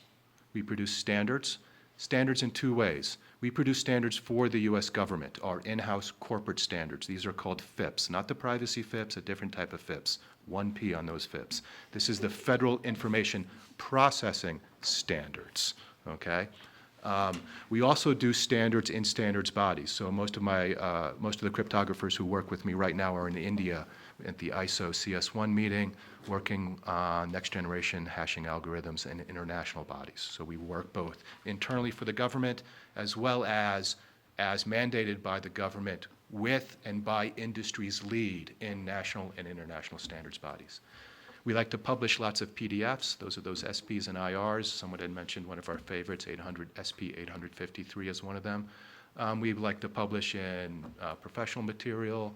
We host many workshops and conferences where we bring folks in externally who are the experts. We have a core area of expertise that we focus on, but we are by no means the universe of experts, especially in cybersecurity. We work actively to bring in folks from academia, industry, international, and have them participate with us in the development of these delivery mechanisms and these reference materials. My organization and NIST as well has several folks that we reflect this attitude also in our workforce. So I not only have full-time government employees, I have guest researchers from foreign governments, I have guest researchers from academia, I have people on sabbatical working with me, and as well as contractors on shop. So I work both full-time and part-time with industry, academia, foreign governments as well. Oh, look, I just said that. Okay, next slide. There's an eye chart for different ways we do it. Some things that force us to do cybersecurity besides our grassroots homegrown research and development. We come at it in two ways. There's some bottom-up research that's done with the scientists and engineers on site where a lot of really good, fabulous ideas spin up, mostly in collaboration with academia and industry, where we collaborate. There's also top-down drivers that come to us, and they come to us through legislation, from the executive branch through memoranda or through a presidential directive. And these are a smattering of those types of directives that come to us from Office of Management and Budget, through Homeland Security Presidential Directive, through different types of presidential directives. And these are some legislative drivers for us. America Competes Acts, Federal Cloud Computing Strategies, Recovery Reinvestment Acts, and so forth. So what I really wanted to talk about was one reference material that NIST does both for the U.S. government, the nation, and then is picked up internationally is in the areas of cryptography, where NIST creates and develops the standards, guidelines, best practices, test tools, independent laboratory testing infrastructure for the encryption and cryptographic technologies that are used by the U.S. government, to include the Department of Defense and intelligence communities, which use it up through top secret classifications. And then you'll find that this cryptographic technology is also picked up voluntary and used default in your commercial products as well as cited around the world. So NIST has responsibilities and provides standards in cryptography, public key infrastructure, electronic authentication. This is what we mean by cryptography, this field here. We like to say hard crypto is good, but good crypto is hard. So again, working collaboratively internationally with industry, academia, some of you folks actually here around the table, is the best mechanism we use. We publish all of our cryptographic work openly for use by industry and around the world. At the start of this, back in the 70s and the DES days, this was a scooch controversial. But we discovered that by publishing the underlying source and math of all of the cryptographic standards, you actually allow for the larger cryptographic community to conduct analysis on it over time. And then we find things over time like there is a theoretical attack against SHA-1, which was discovered and published by initially Chinese researchers who shared it with us. And using that information and data then, we've managed to provide a transition for the U.S. government off SHA-1 and then develop new hashing algorithms, which we've recently published in SHA-3. And there's something that says what I just said, okay? Huh? You just know it's coming, right? The theoretical attacks have reduced some of the bit strength on SHA-1, but we said, based on timelines on DES transitions, we need to stop now to allow for infrastructure to migrate.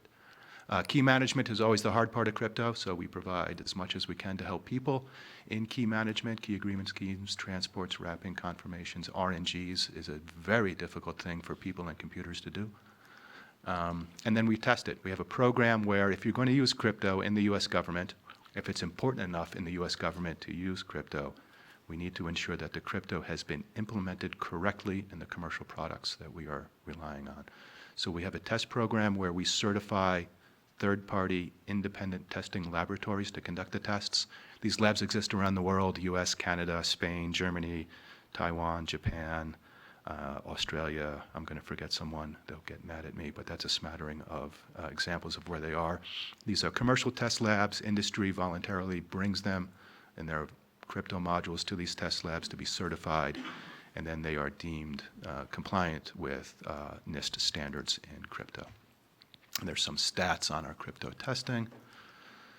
We are moving forward in crypto and conducting research in next-generation cryptography, constrained environments, dream ciphers, which we believe SHA-3 will also have some utility for.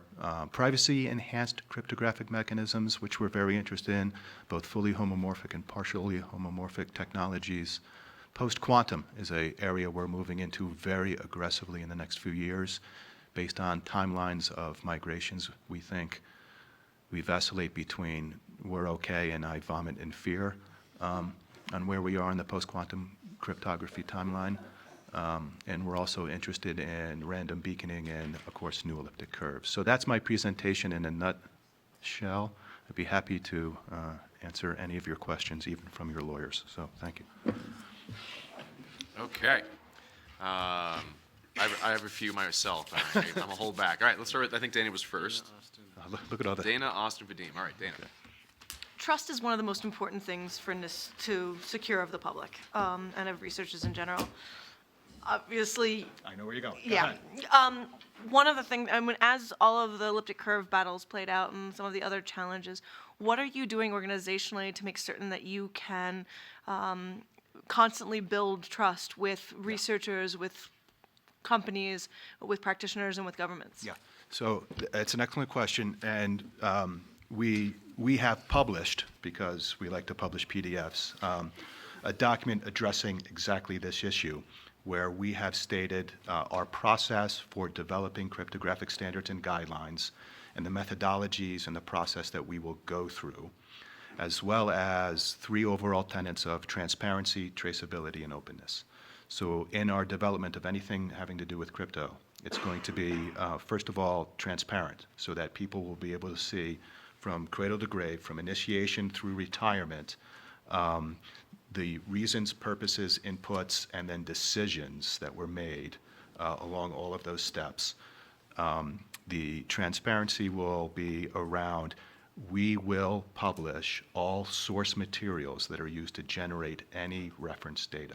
So going forward, on one of my next generation slides, I talked about new curves.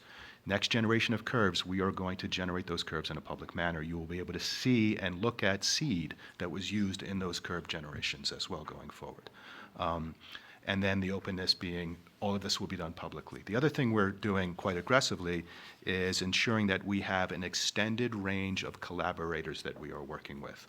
We work with, and we will continue to work with, and we find strong benefit in working with the intelligence community in cryptography. They've got great expertise and talent. But we are also going to ensure we work with academia and international as well. So on the curve question, for example, we're working with Germany and BIS, who's very interested in working with us on this, with industry, as well as several academics. We had a next generation elliptic curve workshop last FY that brought that in and kind of kicked that off. So yeah, if we build it and no one uses it, we're just another standard. We've got to make sure that it's correct and it has impact. Yeah. Austin. I just want to jump back real quick to the conversation around the tools that we need to do some of our data work. And, Steve, I really appreciate everything you've been doing, working with Ian to really kind of navigate this ATO process. To me, it's like one of our biggest risk factors of whether we're going to be able to get our work done is we're going to have the tools we need to actually do the building that we want to do. I wanted to, do you think, is there benefit if we, in working with members of CDAC that are interested, maybe convene a meeting with reps from some of the companies whose tools we'd like to use to maybe meet with your kind of liaison in this space? Would that speed up the process at all?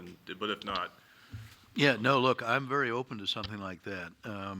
I'm a big believer that we don't have all the answers in my head, in my office. You can expand out from there. I'm open to any ideas that might move us together forward. So if you guys want to set up something like that, all you got to do is reach to me and we'll set it up.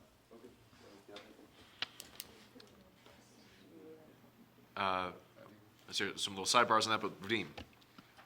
Thank you for the presentation, very informative, and your crypto work is wonderful. Thank you. SRE is a way to go with algorithms for now until we go into the quantum. But slightly taking it one step further. So let's say SHA-3 is a great algorithm, it's a great standard. But are you working with, let's speak on the financial community, are you working with financial system on how to create the standard on their communication? For example, between banks communication on ACH transfer or credit card communication. Are you working with those communities on moving your extensive knowledge in cryptography and security into their standard on their communication and making sure that when you as banks communicate one with another, it's as secure as we can make it can be, and pushing them to the limit? So, yes and no, to be difficult and awkward. And by the way, I just picked on financial. Right, no, that's fine. So where we work to apply the NIST cryptographic standards into things like communication protocols, for example, is in those industry participative standards bodies. So for example, I said, right now, Lily Chen, who leads the cryptographic technology group, is in India at the ISO CS1 SC27 working group on hash standards to ensure that SHA-3 is included in the ISO standard for hashing algorithms. The flip side of that is next week, I'll have a different contingent in Tokyo at the IETF, at the Internet Engineering Task Force, where security of the communication protocols, the TLS, IPsec protocols are discussed. And that's where we will work with those communities in the standards on secure communication protocols as well.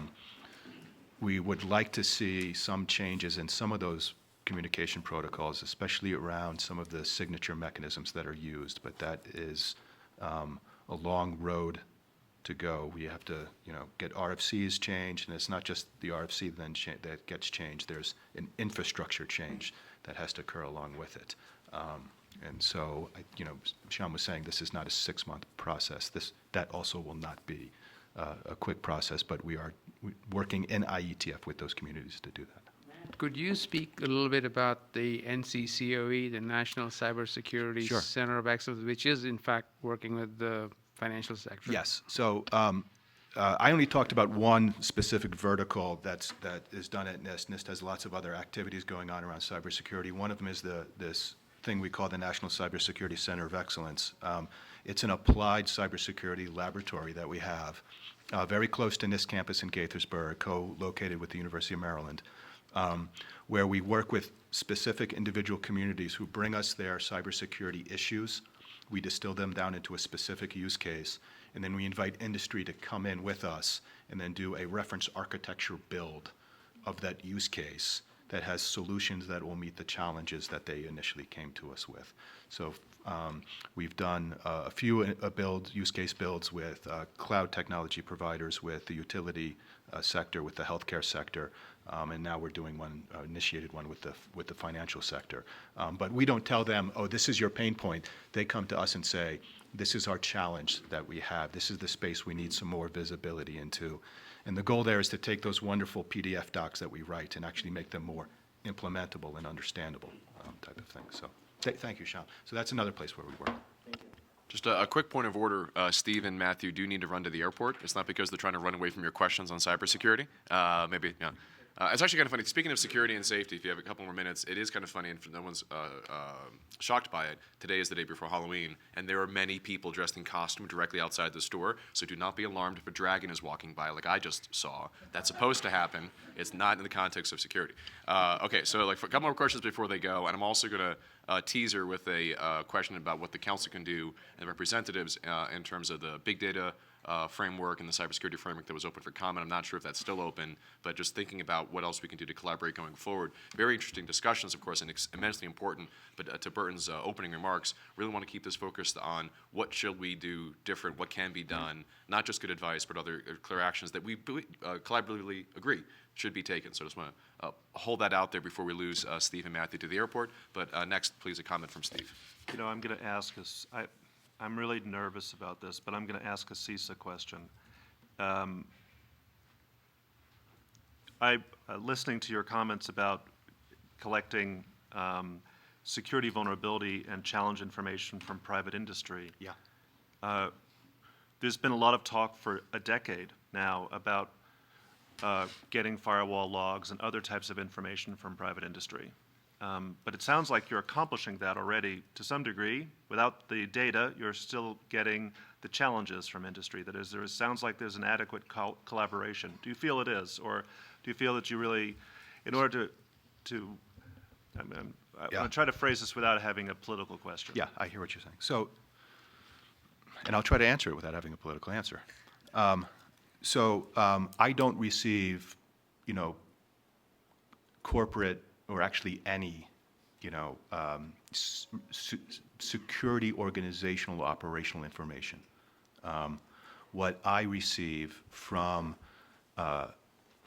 cleared national and international vulnerability disclosure locations like Carnegie Mellon's CERT-CC, US CERT, MITRE, FIRST, GFIRST, as well as directly from industry itself, is information about known disclosed IT product vulnerabilities.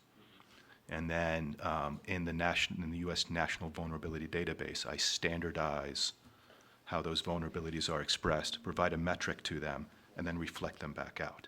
So that is an example, and that's also done collaboratively with JVN and Japan CERT and Asia Pacific as well. So it's that's a model that is used of a public-private partnership, and or other needs and issues could potentially look at that as a model, but that data that I conduct that public-private partnership in is much less contentious.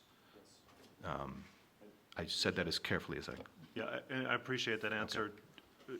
Do you also collaborate on, so one aspect of security is the vulnerabilities of the software. The other aspect are the attack methods of the hackers. Yes. Yeah. Do you also collaborate on the attack method of the hackers? That is there? Yes.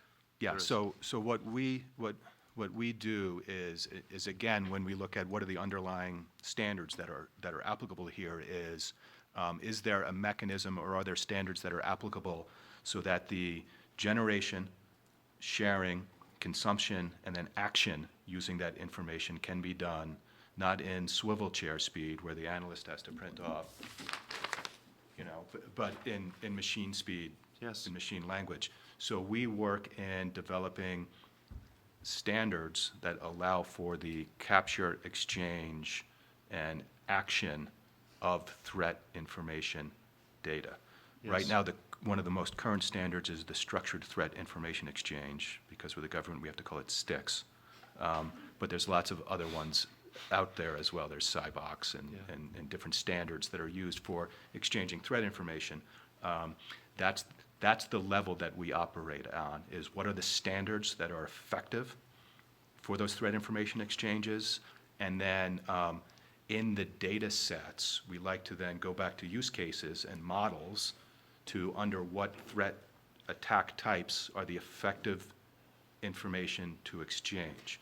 Right now, a lot of the concern is because these data standards try to cover every possible use case, there's a belief that every possible data set is the one that gets exchanged, and that is providing a hindrance to people who wish to participate because they think that's everything that will be exchanged. Where if we can get specific to say, we think this is effective information exchange for a phishing attack or a malware experience or an insider attack, it can shorten the decision cycle for conducting an exchange. Yes, of rather course. than. So that's where we operate. We are not capturing or generating the attack data itself. Of course. And do you feel that there is any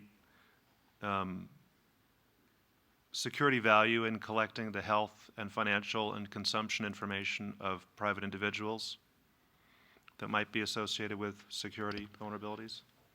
It depends on your perspective. Okay, I'm a non-regulatory agency, and I'm an engineer, and we focus on technology. For my use case, the answer is no. If you are law enforcement or Department of Justice and trying to prosecute a criminal hacker, they might have a different answer or a different perspective. So for me, and for my use case, the answer is no. Thank you. We'll actually have a time to continue the collaboration a bit more even after our guest speakers depart, just the way the agenda worked out. But before they run to the door, Steve and Matthew, thank you again so much for coming out here. Any final questions before the council for how this council can support your work? So like I said earlier, the A130 is open for review. A130 is an interesting doc because it is going to be a formational doc for how the government is at an initial policy level going to be orchestrating and requiring security oversight of its data and its systems. So it might be interesting if the board wanted or wished to actually submit public comment or comment to that doc while it's open. This is the opportunity. Steve? Yeah, and I would just close by saying again, thank you for the opportunity to be here and to interact. And I've jotted down a couple action items that we can follow up on. But what I would ask is, if based upon our conversation, Matt and myself have shared with you around the cyber thing today, if you have additional ideas as you think about this, please get in touch with me.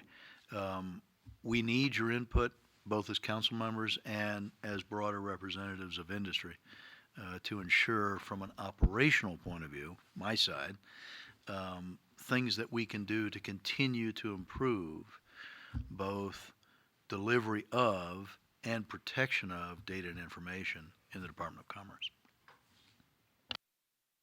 Okay. Well, thanks so much to Steve and Matthew. I'll let them depart. What we'll do is a little bit of parallel processing before the coffee break to see if there's any additional comments or questions that folks had. And as a bit of transition, and we kind of had to improvise a bit with the agenda this morning, I'm going to pick on David, an expert on the corner table there.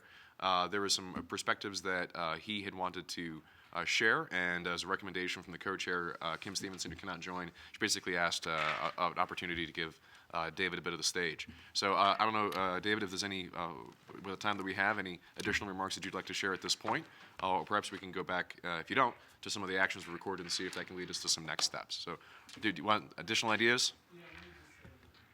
One thing, thanks, Matt. It's good to see you. And I'm supposed to pass along a hello from Dr. Vishik before you go. So anyway, I think the one additional thing that I would add is the transition to a data economy, and a data economy that operates in the context of a large amount of small sensors that we call the Internet of Things, gathering a huge amount of data. The applications that are applied to that data and the storage of that data often residing somewhere else that we call the cloud, and then advanced analytics being able to analyze that data creates an environment that we are, at least at Intel, calling the data economy policy environment, that we think requires actually a new assessment of how you provide privacy protections given that. And so I touched on that briefly in my question to Steve, which is in an environment where you're often automating algorithms, which are then going to be acted upon in that context, how do you actually, privacy, so in the FIPS that Matt referred to have been around since the U.S. government's work in the 1970s and have evolved over time. Predominantly, people look to the OECD guidelines in 1980, but actually, Steve participated in a process at DHS where DHS articulated FIPS.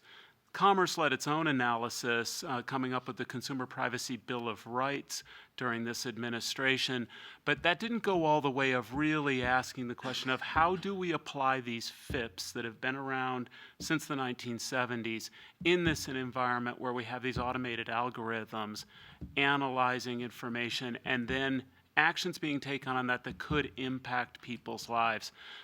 Intel's been running a project that we call Rethink Privacy to take a look at those 8 traditional OECD FIPS and describe how that they could be implemented in this new environment. A core part of that is taking a look at these algorithms and having a process to be able to review them so that we're using data innovatively, but we're also using it ethically. I think that would be a worthy thing for the council to be taking a look at, to say to what degree does commerce need processes to be able to do the same thing either internally or to evaluate the partners who are going to be able to get access to commerce data and run algorithms against that to see, are there uses of that data that commerce believes would be inappropriate? Are there actions that algorithms would cause to be taken against individuals that would be inappropriate, that some controls might need to be in place for? So that's my brief intervention at this point. Can I also, I would say that's really great, and that's really nice leadership work. Maybe there's an interesting opportunity for us. We've talked about, yesterday we talked about open data co-creation and openness. We talked about open source. And I think David's comments, other people have touched on this before too, about open algorithms and open models. Yeah, and because we have a real challenge today that a lot of models are being developed that are so sophisticated, sometimes the modelers themselves don't understand them. And we have a challenge of making these models auditable by policymakers, by laymen. And there is a really interesting challenge as more of these models become autonomously acting, as we rely increasingly on processing engines and automation in our economy, about how much of that is transparent and what the IP rights are for those models. And when the public sector, when the government deploys models, are the models also public and open? Yeah, it's a great question. And in the context of some of the statute-required publications from the department, I'm personally very familiar with some of the work done at the Census Bureau. Their methods are extremely public. The great deal of the actual work itself, but also with the protection of privacy, certain aspects of how the algorithms are used are heavily protected. And aspects of the algorithms themselves are Title 13 protected. So I can think of that one example. But I mean, almost want to look around the room a little bit. The standards development process, a tremendous amount of the standards developed from NIST, very, very open in terms of the algorithms that lead to some of the derivations of those standards. But if a kind of informal survey, I have no idea about how NOAA publishes their algorithms for, say, let's say loosely forecasting or GDP information. Are those algorithms public? Does anyone know? For some of those other examples of commerce? I don't know the answer to this question, but it's no, there's no uniform policy. In general, in the specific domains, there are times when models are shared. But I will say in general, at least from my NIST experience, then there's a lot of emphasis placed on model accuracy and making sure predictions are correct and so forth. So I think quality control is a big part of what goes on, at least in some aspects of our modeling. And my guess is this is probably true in the major aspects of our modeling. But the question you raise is really, really important because In well-controlled situations, it's much easier. When you deal with, and I will tell you, I've dealt with in the automobile industry, talking about Internet of Things. Many of our cars now have millions of lines of code, not thousands. And so I asked them, so how do you make sure this stuff is accurate? And my guess is, much like anybody here will answer, we don't know.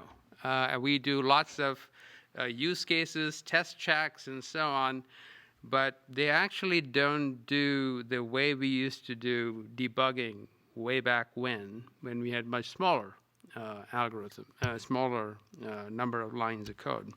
And this is probably going to stimulate some discussion here. And I will say that I found that pretty interesting, because those are the lines of code that go into electronic control units, all kinds of wonderful things that go on in our cars. So I think this in general, quality control of code, particularly when it also starts going on the internet across organizational boundaries, I think is pretty significant. That's true, and I agree with you. My comment was a little bit different, actually. I was actually suggesting that there is a strong public interest in the transparency of models. That we often talk about the transparency of raw data, and we're publishing it in CSV files through data.gov and other resources. But I think, there's a historic human fear of automation. And I'll never forget, there was a great IEEE article, EFFF, I don't remember, some article that was written with some acronym, I can't remember, about the threat of architectural regulation. And as we look at the challenges we're facing in the federal government of bigger missions with fewer resources, one obvious solution is automation. Automation of regulatory enforcement, automation of profiles, of preferences, of choices. And I think there's a public interest in knowing how those algorithms and models are developed. And it might be an interesting research project for someone to try to develop a framework for exposing, maybe not, I think there is probably a way of documenting the choices implicit in the models without revealing the IP in the algorithms. I think that is something we as a society have to struggle with as we approach greater and greater automation, is how do we make the actual preferences and choices in the models themselves public, so the public understands how the decisions are being made in the models. I think confidence in the models that are used for decision making or for generating data that's made public, I think, is absolutely a good point. And I'll just share real quick. We're kind of facing this challenge right now with our exporters tool that we're looking to build, which is going to rely on an algorithm that figures out, what companies' attributes match up with companies that are currently exporting. And so we have to do that in a very transparent manner, because ITA and commerce can't be seen as picking and choosing winners. We have to be open and available to all. So we're going to have to be able to explain this algorithm and how it works, and so that we're not, favoring any particular companies.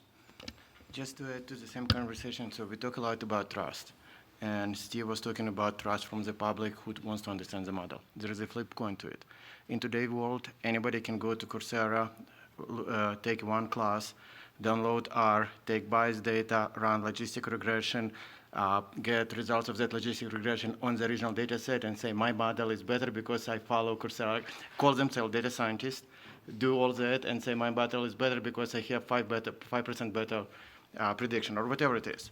So unless models are published, unless it's published how model was tested, on what data it was tested, and it can be replicated in a lot of science community, there will be a question. Today, when I read somebody's report, we have a great model which can predict that. I'm like, okay, next. Unless I know what that model is, unless I trust people who did the model, I'm not going to look at the title. It's a chief data scientist at a company I've never heard. Okay, wonderful. We really need to start building that trust back, that there are great models being done, there are great algorithms being developed. They were rigorously tested on the right data, and when we say prediction, we really mean prediction which is unbiased, prediction on unbiased data and correctly measured prediction. But it's really, it's by the way, it's not only towards the government. A lot of companies do the same thing. And yes, we're going after our return on investment and saying, okay, we can return on investment twice better, let's do it. Okay, but in public and private sector, having those models available, having, in layman terms, trust from the public, understanding that that model is not magic. It actually does something what makes sense, but also from the scientific community understanding, you know what, that model is actually correct. It's not logistic regression, which you learn in 2 weeks from Coursera. It's also very, very important.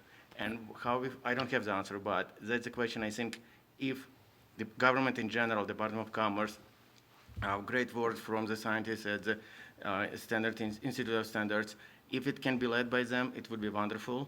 I don't believe it can be done by government itself, but somebody has to start it. Somebody has to start that movement.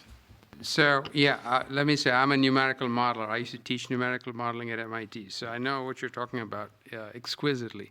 I will say this is a collective problem. It's more endemic in the private sector and academia than it is probably in government, but that doesn't mean government's off the hook. It's equally important in the government, particularly with regard to information that is used for public safety, for economic decision-making, all kinds of stuff. So no questions about that. I think there's also, yesterday we talked a lot about education.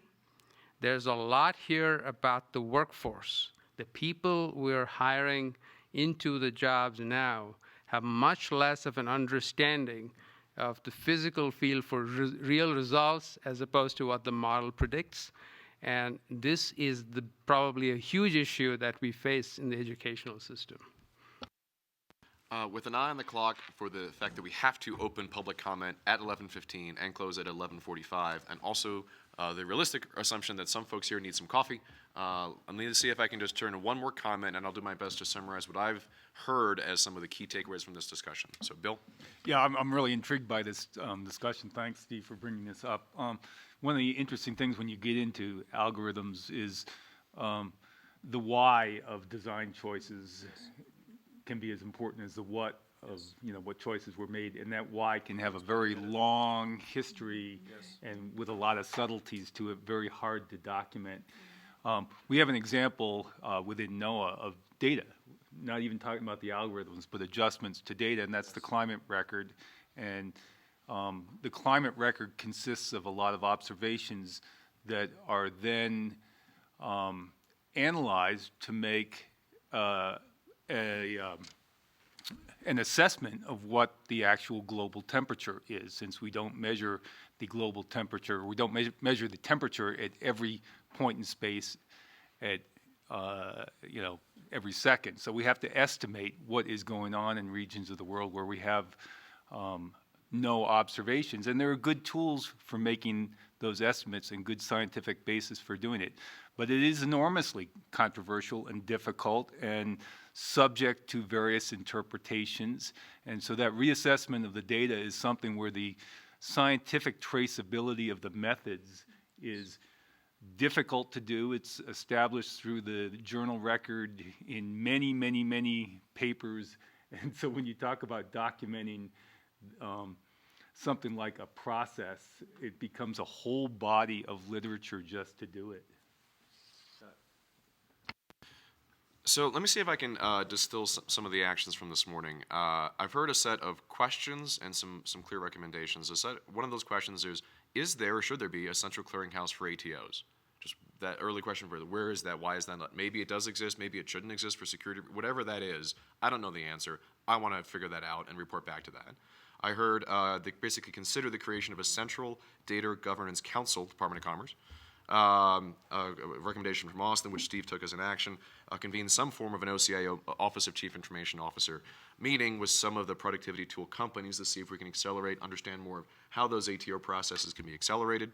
There was a request from Matthew to comment on A130 which I'll send to you all, and we'll find a way for you to encourage some degree of contributions. Redlining a government document, all that's exciting, but this is actually one of those fun ones where we actually would elevate, saying this actually is worth a little bit of your time, or someone on your staff or someone that you know that is an expert of such things, very tangible way to reflect the way on the digital side the government operates. And the last one, this is kind of fun. I'm seeing a trend with this group. We either create or find examples that lead to guidelines that become actions, which we can then hold accountability to and measure. And depending on the problem, we have one of those 4 stages. I'd say, for example, City SDK was a good example. All right, now how do we make that into a guideline and deploy it more effectively so that we can then hold accountability for good open source engineering? On the case of open algorithms, that's fascinating. And I don't think we have a lot of knowledge, at least within the department, of what are the good examples that do exist, and if they don't, maybe we should create some. So but with that context, I'm going to recommend that an action being just measure where open algorithms are being effectively deployed or not, I guess, any painfully deployed or effectively deployed. Then the Department of Commerce report on that and then evaluate whether guidelines and actions can be taken from it. So those are my 5 recommendations from this conversation. Are there any that I missed? And we can always come back to it as well because we'll have probably some time in the open public comment. All right, well, with that, I'll defer to Burton, but let's adjourn for 5 minutes. We'll open back up the live stream for public comment at that time. At 11:15. 11:15.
Anything that's come in? Oh, sorry.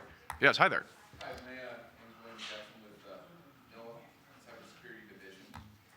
And one thing that I've noticed by doing incidents, forensic investigations, a lot of people that are developing, made-in-house software, scripts, or, apps are really losing the fundamental portion of security, and they're trying to shoehorn it in at the very end. And I like to see people really get back into using security from the beginning, thinking about those things, and not just trying to shoehorn it at the end and then causing pain for, people who are ingesting, using the data, like users and other corporations. An excellent comment. From given the experience of some folks, the members at the table, anyone care to respond of how they've seen that work effectively or any observations? Security by design is probably the best way to go. Unless you don't believe your application worth anything after you develop it, you should start thinking about security when you design it if you want to take it to the next level. And I've seen a number of companies doing it right and wrong. Just for fun, while we to take it a bit further for the question, what does that look like? What are some examples of security by design at the beginning of an application development process? What are some principles that stand out? Yeah, please. Well, you can give you the mic back, or some of the other. Yeah, just speak them with the microphones right there, please. Hello. Some of the things that people are missing, like general storage. People just, they think about just storing data and the operational use of it without the security, like how is it going to be encrypted? Trying to encrypt it at the back end, sometimes you have to start rewriting code. When you start doing that at the back end, that's when you start getting a lot more bugs, a lot more vulnerabilities.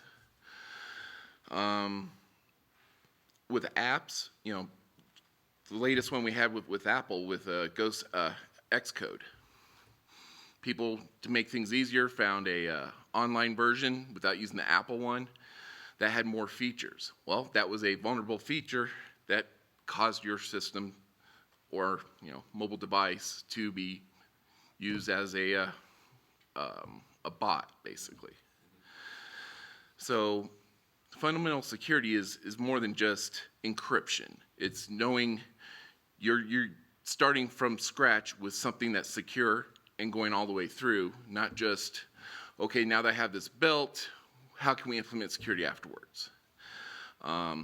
Being able to understand how you're going to integrate things like Active Directory into your product so that you can have some sort of authentication, or Radius or TACACS, or however you're going to do your authentication.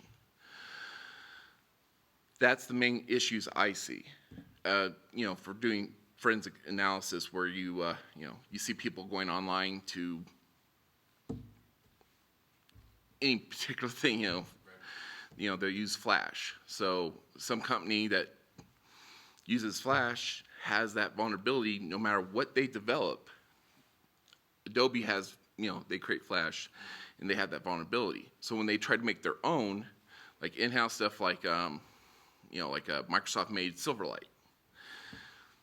It was better than Flash, more secure than Flash, but it still had vulnerabilities. And those are major companies. When you start getting down to, let's say, homegrown applications, like some of the weather stuff that's done here, where they create their own models and their own kind of algorithms and scripts to take all the raw data and put it into a more structured metadata so they can actually use it and interpret it. That's not done as in a secure fashion from what I can see. Well, let me see if I can position to some of the experiences from the council members. So, Karen, a lot of your work tends to be, well, knowing what I do about your work, would you say that security by design is implemented at your firm, and particularly for the customers that you have? Recognizing I'm asking you as a person rather than your company, what are some of the concerns that they have around the ecosystem of developers that leverage some public information or public tools like Cydia SDK for ensuring that security protocols are still followed? I think from the beginning of our company, it was really primary in our concern to be thinking about our customers' data, because we aren't in a good position to judge how, what their risk factors are. So we want to make it, like, we treat it as personal identifiable information all across the board, as if we were like a healthcare provider or something. That's our attitude about protecting our clients' data.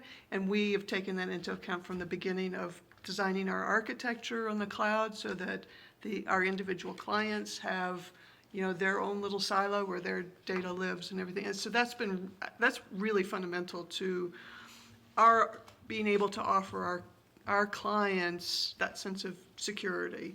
So that really has been fundamental to our business model.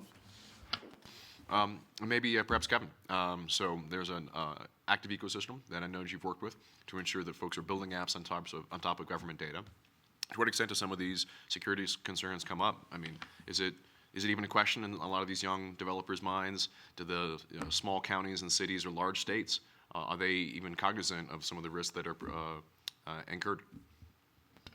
Yeah, I think they are more than you would think, Ian. That there's a balance that they're trying to strike between getting something out there quick and getting something that is very secure and not susceptible to vulnerabilities.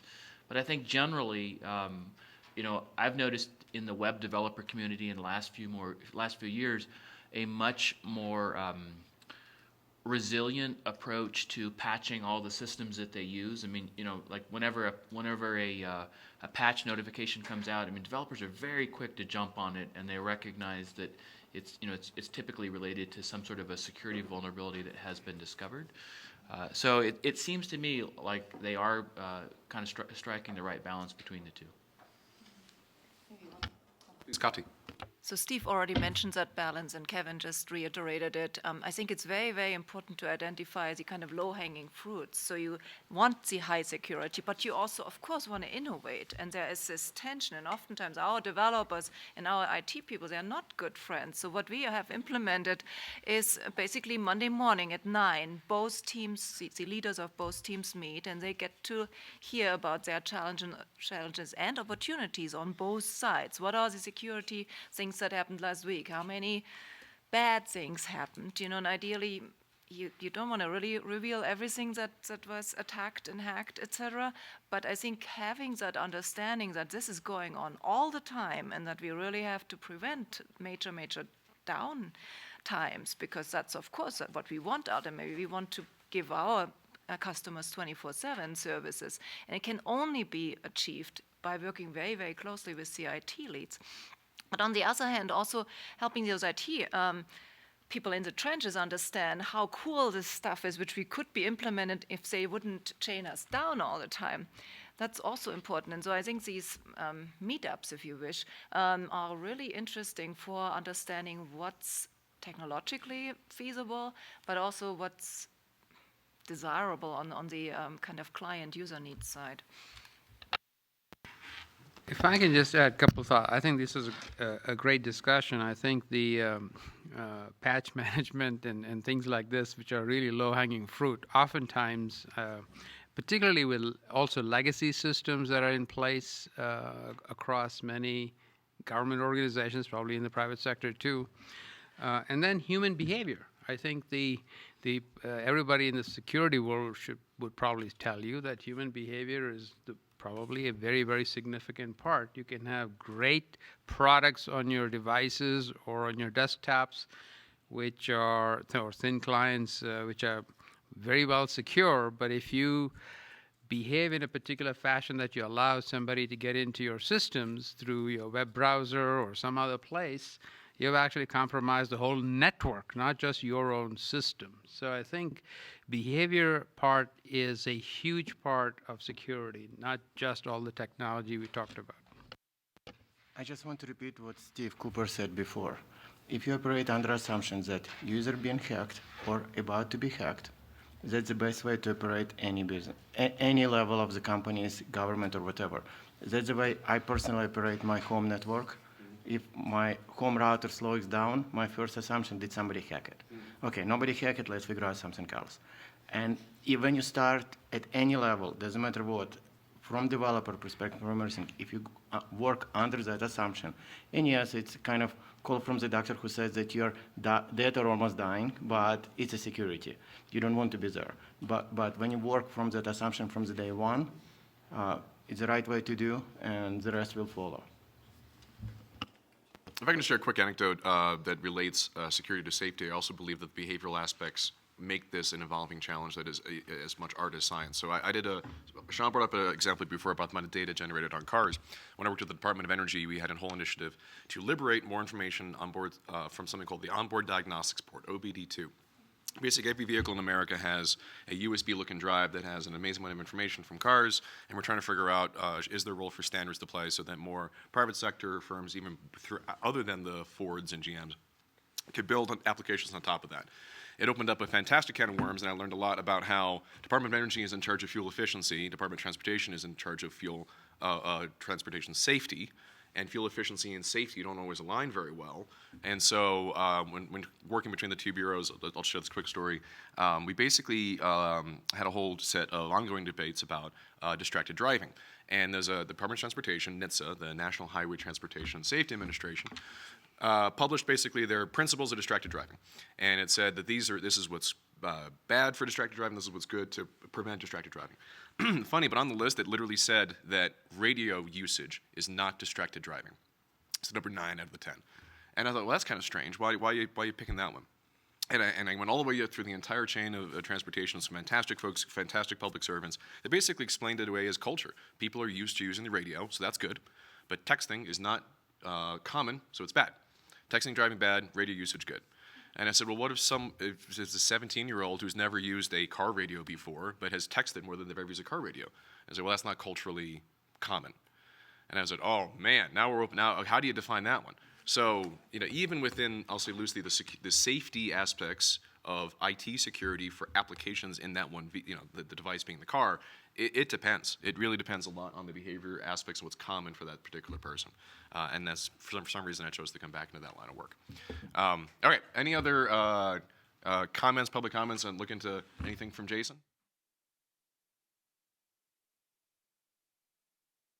Keelan's 5 needs before the 11 o'clock break. Sorry? Somebody else I think Oh, yeah. Sorry, so what about those? Restate them, sorry. Sure. Evaluate the creation of a central clearinghouse of federal authorizations to operate technologies, ATOs. That is basically, it's a catch-all in a way for the checks that need to be done in order to use certain technologies within government bureaus. Generally speaking, different government or organizations approach that independently, and Mike, it's just a question, it's a fact-check question. Can there be a central clearinghouse of that information? Number 2, consider the creation within the department of a central data governance council. Number 3, convene some form of a Office of Chief Information Officer meeting with some of the productivity tool companies that are on the clearance list to be brought into the department. Number 4, I'll call this more of a homework assignment for the council. Comment on A130. That's the governing document that's being revised for the first time since 2002, I believe. And number 5, measure where open algorithms are being deployed within the department. So where are we either doing that very well, or wherever we had some experiences that can draw lessons from the deployment of open algorithms in addition to open data and open source code. So those are my 5. That doesn't even cover the actions from yesterday, which we also want to come back to in a little bit. Ian, we have one more question from Sure. Twitter. How does SharePoint fit into this discussion? Joseph Booth. How does SharePoint? Well, I'm curious about the context of the question. I guess I'll start to answer it, and I'm curious for other people's perspectives. So there's a lot of ways in which technologies come into any government organization. And the traditional way of thinking about it is through the procurement and acquisition set of tools. You buy something, it goes through a competitive and fair process, most effective cost, lowest cost, and then there is a security framework that kicks in, it's evaluated and then deployed at the direction of the business unit and the authorizing chief information officer with a set of guidance from Clearing-Cohen to FATAR and a number of other basically regulations that guide the introduction of those tools. Basically, if it's paid, in any way, $1, 25 cents, you got to go through that process on some level. That's different than the evolving area to which employees are bringing their own devices in and entering the network as a new basically endpoint. Can I plug in this is literally a personal device. I have a Chromebook and I log into the Department of Commerce network every day. So how and why is that allowed? And that has a different set of guidelines that have nothing to do with the acquisition sets. A lot of, I think, what we're talking about in the data world, because of the advent not just cloud computing and the cheaper costs associated with that, but the tools that allow us to build data tools faster. The AWSs and Heroku's and Azure development platforms, all this stuff that is so wonderfully accessible and frankly immensely common. I don't know anyone who builds real data products without leveraging a hell of a lot of those in some way, such as GitHub. Now that there is no, because it is so new, I think the extra context I want to provide is that there is not the same rigor or framework for how to introduce those tools. Because normally, to Steve's point, you wouldn't do an ATO unless someone was already paying for it, because that's the service mechanism. Well, GitHub's not paid for, so how do you even initiate something? It's just out of bounds. It's just not normal for a lot of government organizations to approach. And so that is where a lot of these new initiatives when the Department of Commerce comes in as a means to introduce new tools, new devices, new methodologies, and to be fair to those folks that see a great concern, open source engineering is not universally loved. There's a lot of folks that, outside of scientific communities perhaps, that just think that it's a real threat to the operations of any government, not even just federal. So, context, direct answer to the question, where does SharePoint fit in? As far as I know, personally, I think SharePoint is you can't really use SharePoint at any level unless you pay for it. There is an acquisition framework that, in my mind, as far as I personally understand, SharePoint would fit into. If a government or office or organization sees a business need to use that type of tool, they would consider the acquisition framework of, do we need it, how do you procure it, how does it fit in, and those decision makers would evaluate that type of tool in that way. Just to add to what Ian said, SharePoint is actually widely used in the Commerce Department. I know at NIST it's used for internal websites, it's used for internal collaboration, document management, reviews, approvals, all kinds of stuff. So as long as organizations have the acquisitions done, it's probably no big deal. It's used. One more anecdote in the public domain. SharePoint, there's a number of companies like that provide, I'll say loosely speaking, file sharing and social collaboration tools. Department of Justice just had a massive deployment, as reported on the front page of the Washington Post a little while ago, of Box.com. I thought it was funny that any government organization would make news on that it takes just to buy a tool. I mean, if you in your company's acquired Box, would you make any paper? I mean, it's kind of seems strange to me.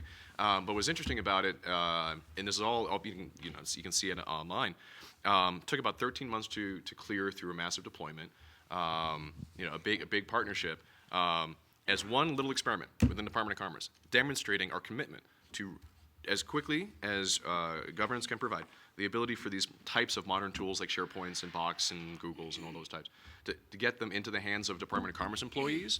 We got a deployment for the first time ever of a Box account, a SharePoint-like account, into one bureau for one project, basically approved in a few weeks. Cleared, operated, and this council shared documents at the last meeting through Box. So that's how we conducted business. But again, that may seem normal. Department of Commerce is a bit of a revolution. And as a benchmark, it took Department of Justice over a year to get something similar cleared, right? So it's kind of just a benchmark of how we really are in many ways through this council's own activities, really pushing the boundaries of how the department functions. So, all right, so I think those are all the comments from public with an eye on the, Let me just say a couple things. So technically, the public comment period remains open for 10 more minutes, so we'll move forward in the agenda. But Jason, if you could just keep track of things. I will. Somebody wants to chime in, they're certainly welcome to do so anytime in the next 10 minutes. But if we're going to move forward, I would like to say one thing. I was watching that conversation carefully over the last couple of hours, and I think, Kati, you had a couple of points, others did too, and Steve mentioned his reticence to go deep into some of these issues for all the appropriate reasons. There are provisions within the FACA for a council such as this to go into closed session. It's a high threshold. We have to document it. We have to get legal approval. But if, and this is as much a question for the co-chairs, Dan and Kim and Ian, but it is really for all of you, is that if you decide that it's worthwhile to go into some of these issues and to look at them very carefully at some of the sensitive matters that relate to these issues, we can pursue that. And that's part of my job here, is to help us do that. And so that's just something for you to consider. We aren't we don't necessarily, we're not prohibited from exploring some of the more sensitive or administratively or from a security perspective sensitive issues that Steve touched on. And I just wanted you to be aware of that. So something to keep With in one mind. caveat, if there's anything that is classified and Right. classified as sensitive or secret or top secret, that gets to a different level of The threshold gets dramatically higher for that. It still can be cleared, but not probably for this committee. And again, I can't promise it, but it is something that we shouldn't close the door on if we feel that there's something that we can accomplish there. So I'm going to turn it back to you. So I just want to say that. Okay. My instinct at this point is to return to the questions that I opened at, that closed with at the end of yesterday's session. That is, how are we going to measure success of this council? How are we going to measure our own progress? What are some of the impacts that we want to be proud of at any point, after a year, after 6 months, even after each meeting? So I opened them yesterday. I don't know if anyone's had a chance to think through those, but I'll just pose that now. Dana. It's just a small thing, but I actually think that one of the things that I think that we can do is figure out how to make the work of what's going on here more widely understood and more widely appreciated. And I think that that can take multiple forms given the different actors that are involved here. I think that for Kati and me, part of this is about actually engaging, a different kind of public than some of the business, actors in this. But I think that there's just something to be said about helping commerce make visible the kinds of work that it's doing, and I think that requires some collaboration, which is to say, some of the conversations that we've already had about how to get some of these materials not just public by throwing them up on a website, but meaningfully, interpretably accessible in a format where people could use or do something with it, or where ideas could be had. And and that's one of the reasons I would say caution against let's just create a hackathon. It's not that at all. It's more a matter of really thinking about creating synergies between actors who can actually be in conversation. And I think that the more we can map out those possibilities, I think that there are low-hanging fruit, and then there's more complicated stretch goals there too. To that, yeah, I think that's really, I was thinking about some of your comments yesterday around that space, and I think we're going to be a little bit resource constrained on the commerce side, but if we can team up with civil society and some education groups, we can feed them whatever they need to then make that place. We'd love to get that going. Yeah, and absolutely. I'm not saying that this is something that should be a crazy burden on commerce. I think it's more a matter of finding the right conversance where it's a success on both sides, right? So it has to be something that actually fits within it rather than becoming another hurdle, another bureaucratic process. That's not what I'm interested in at all. As you probably noticed, I find your bureaucracy unbelievably insane. So the idea of adding to that is harder to imagine. But I think that it's just a matter of mapping out natural collaborations. I also think just having that map of where existing collaborations are. We've heard a lot from Bill, which I think is fabulous. But the more that we can actually see those and understand those, I think that we can actually imagine other possibilities. Bill. Yeah, I'm sort of curious as to what you consider in scope and out of scope. So a lot of what we talk about is IT related, and I've on a couple of occasions suggested the possibility of market research.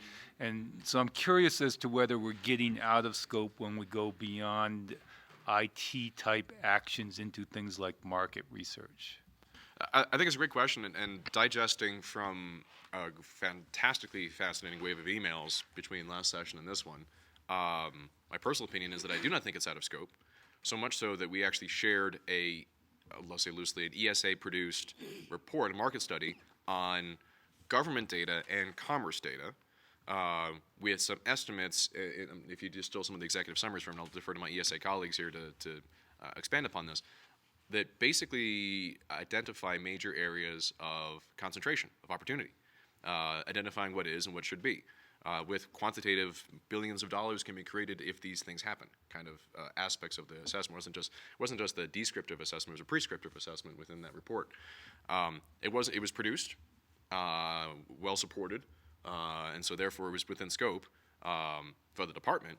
I think in our context, it is an essential business practice, and I agree with your previous comments, Bill. I don't know how we can even make intelligent decisions about where it should be happening with more data unless we can figure out the market potential for it. Just my experience. So, as a direct answer to your question, then, if it is in scope, what do we do about it? Is there a corresponding therefore? I'm looking back to you, Bill. What do you think? I personally think that this kind of market research is it's a business enabler. It's an enabler of the use of commerce data that would make the pull on commerce data much stronger in the outside world, the demand for commerce data. And if that's our goal here, I think it would be a very helpful element of the actions that we propose. So just a quick survey. How many of you read that report that we sent out to look through that 100-ish page PDF file of I'll say loosely, the scanned? So the cover. All right. Here we go. Honestly, I like it. Is it sufficient to drive the recommendations of this council? Is it too broad? Is it too vague? Is it just what we need to be like, you know what? We should be doubling down on weather data. No idea. Whatever. Right? Does it have that type of insight? If it does not, then there's, I think, a fair question that the council could advise, and we could figure out how to do this. But one of your recommendations could be do a version 2 of that thing, either yourself or have working with somebody else that they're working on it. And pretty famously, McKinsey had a liquid data report. Some people love that thing, some people hate it. I mean, but it did drive actions for a number of organizations for how they should invest their data-related resources in the private sector. In the public sector, is the report that we shared sufficient to drive appropriate action? It's almost like a guidance document. Can it guide the direction of our data activities? And so given that it is relevant, maybe I can I can share that as maybe an action item, another homework assignment for the next meeting, to have members of this council just read it and say, it's great, act on it in these ways, or you know what, you missed a few things. Can I ask a question on that front? Please. Because one of the things that was a wake-up call for me yesterday was hearing more about how your money is allocated, which is that money gets allocated directly to NOAA rather than to commerce, and in various forms of this. So I have a hard time thinking about all of these questions of prioritization around commerce, when in some ways the organization itself is not architected to be thought of as commerce. And where, as was kindly pointed out to me, when the CFO hates the CEO, it's a lot harder to figure out how to manage an organization. And so how then do we think through what recommendations should look like, given that the constraining functions are often finance and politics, not necessarily meaningful or thought through strategy? Because generally speaking, I think a lot of the people in your organization have a really sophisticated understanding of what they want to achieve, but the barriers are not a matter of prioritization, they're a matter of other factors that we don't control. And the reason I say this is that to what degree is our recommendations of prioritization helpful or just another moment to make everybody eye roll? Well, please. So that's a very good question, and something that we've actually been talking about a fair amount. Steve, you and I talked about this. The development of the budget and the implementation of the budget starts with the Congress. It's in the hands of the Congress. It's in the hands of OMB. It's in the hands of the Secretary of Commerce. What a council like this does is diagnose the problem and develop the treatment, so that in that budget process we have more to draw from to say, this is the way forward on this issue. And I use cybersecurity as an example here, that we're very far along in saying, we got to protect our data. We got to protect our systems. This is what it's going to take, regardless of the cost, right? And not regardless of the cost, but even though it's expensive. And people move forward with alacrity on that. We're not there yet on the broader questions around data and making data useful. And it's a committee like this, a council like this, in my view, that helps us provide the ammunition or the fodder to that discussion about the budget within OMB, within the Secretary's office, within each bureau's leadership, and ultimately within the Congress to make these decisions to go forward to support the budget. I'm going to add to this. I've dealt with probably 4 or 5 advisory committees, stood up some, been in Burton's role in some, and so on. So, and I've dealt with policymakers who get the advice from groups like this. And every advisory committee likes to get more money for the area that their focus is on. This is well known among policymakers. And oftentimes, it's not important for them to hear, we need more money. What is most important for them to hear is what is the business case for the need for the nation that you are able to articulate, that they can use as an argument to prioritize and make the policy decisions. So really, it's a different framing of the issue. Yeah, That's helpful. I'm really glad you said that. I don't think it's appropriate for us to make budgetary recommendations about what should be funded or how it should be funded, et cetera. But I think Dana's point is sort of, we say in system dynamics that the structure of a system produces its own behavior. I think all of us who have watched politics in any country over the last 2 decades have seen that. You know, it's remarkable how we change leaders, yet somehow there's a consistency of approach that remains. And that's the system. It's the system we design, intentionally or not. And as we think about what does an important government department like Commerce look like when it is co-creating with citizens, when it is, you know, I want to say that this meeting the last 2 days has been so fantastic. I really want to thank you for putting together just a brilliant, brilliant meeting, both getting us out of Washington. Not that Washington is bad, I love Washington, but you know, it's a different context when you come someplace else and you get to feel the vibe of the environment and judge the tenor of the people and see the quality of the work. Just brilliant. We have to do more of this. But I've also learned that, you know, open government isn't just about open data. And from an IT point of view, we might say, well, it's also about open source and about open models, but all of those are artifacts of openness. It's really about the organizational system itself. It's the behavior of the people. And so when we think about, together in a working group, about how we get more data out there, about how we get more open source out there, about whatever the horizontal groups are, I think we have to do some thinking about what is the structure of that system that government should have when it is more open, more accountable, more interactive, more cooperative with a wider population, but whether it's business or people. I think that's a question that, Dana, your points sort of go to, which is, what is the structure of the system that we can affect? That is, we can't just say Commerce should look like, you know, Dana's think tank organization, right? We can't just sort of say it should be, you know, we can't just sort of recreate the entire department, but we can suggest some reasonable systemic changes that could accomplish. That is, we should look at the open data, open source, open models not as goals. Those are means to goals. Those are the artifacts of goals. We should think about what is the structure of the system that makes it easy to produce that. Yeah, I think what you've heard in the last couple of days are also the barriers, the constraints Yes. that are probably not allowing us to move as fast as we should. And I think framing the changes that you'd like to see and the rationale for why you'd like to see that change and how it'll benefit the nation, exactly. If that's the way, that's the kind of sweet spot you should try and achieve, because and if you elevate this at maybe at the, and you know, I'm a believer in threes, but if you have the top 3 priorities and have lots of subsets of things underneath it, if you can articulate what those big things are, that's really the way to go, because that'll get attention. But the challenge with that is that to what degree is it about prioritizing the things, or what is it about showcasing the value? So this is where I'm hearing 2 different things, and I'm trying to tease them out. So for example, there's something to be said about case studies, and indeed we saw a beautiful video of a case study of how this can be valuable. That tells a particular kind of story to a particular kind of audience.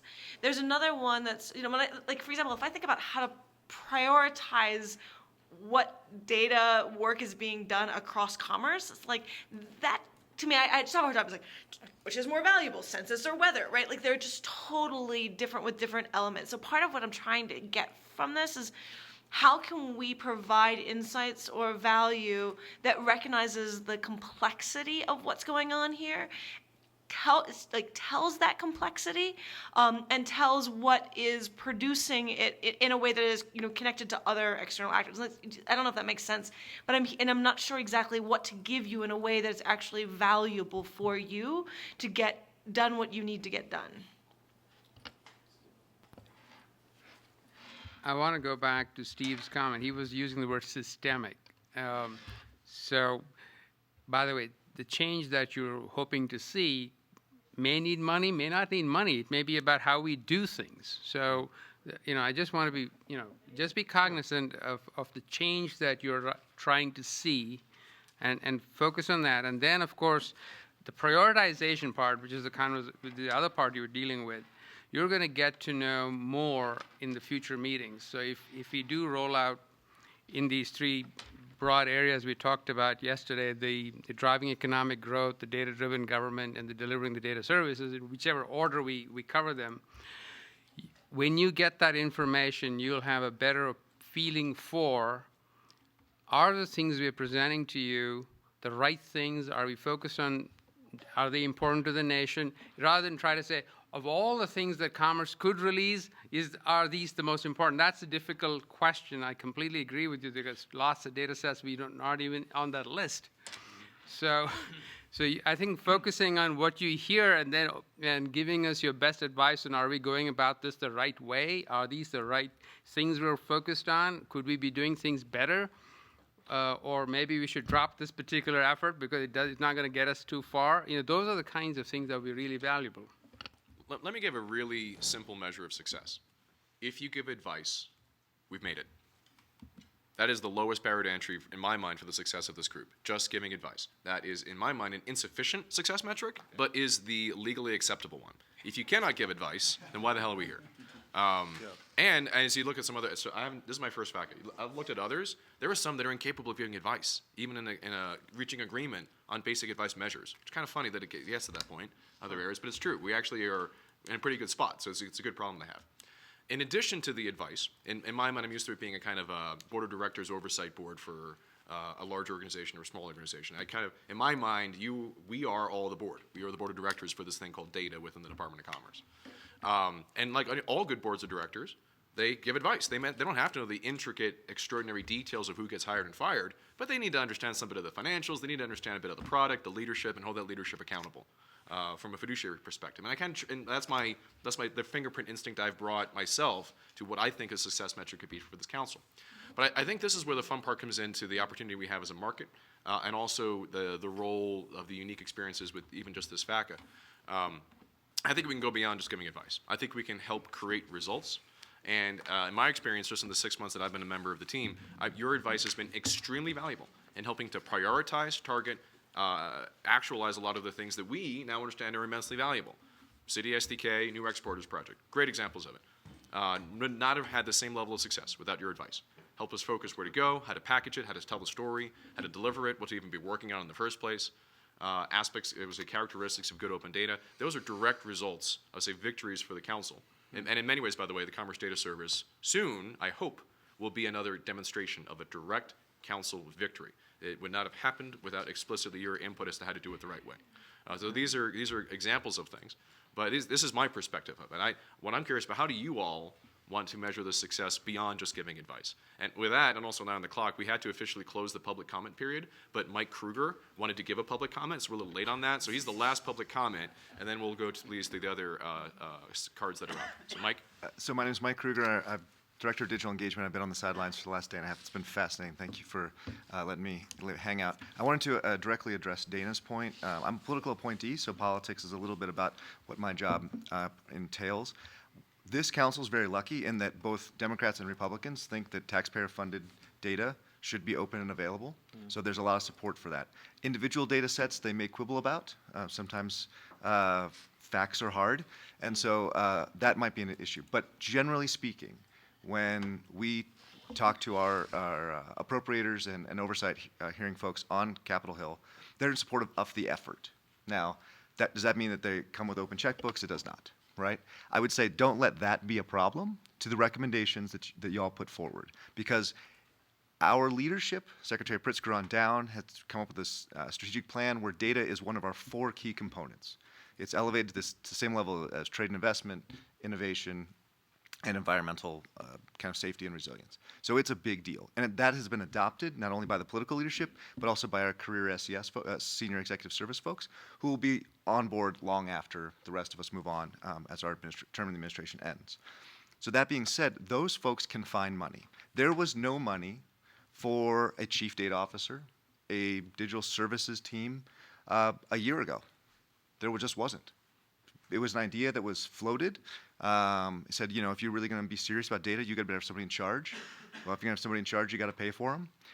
And the secretary, the deputy secretary, and the various under and assistant secretaries came together to figure out a way in which to provide salary, travel, etc. So don't let the Appreciate that, by the way. Don't let the federation, that is the Department of Commerce, dissuade you from saying these things are important. Don't prescribe. So let me move to the second thing about recommendations. I would say avoid prescribing exactly how or what we should do.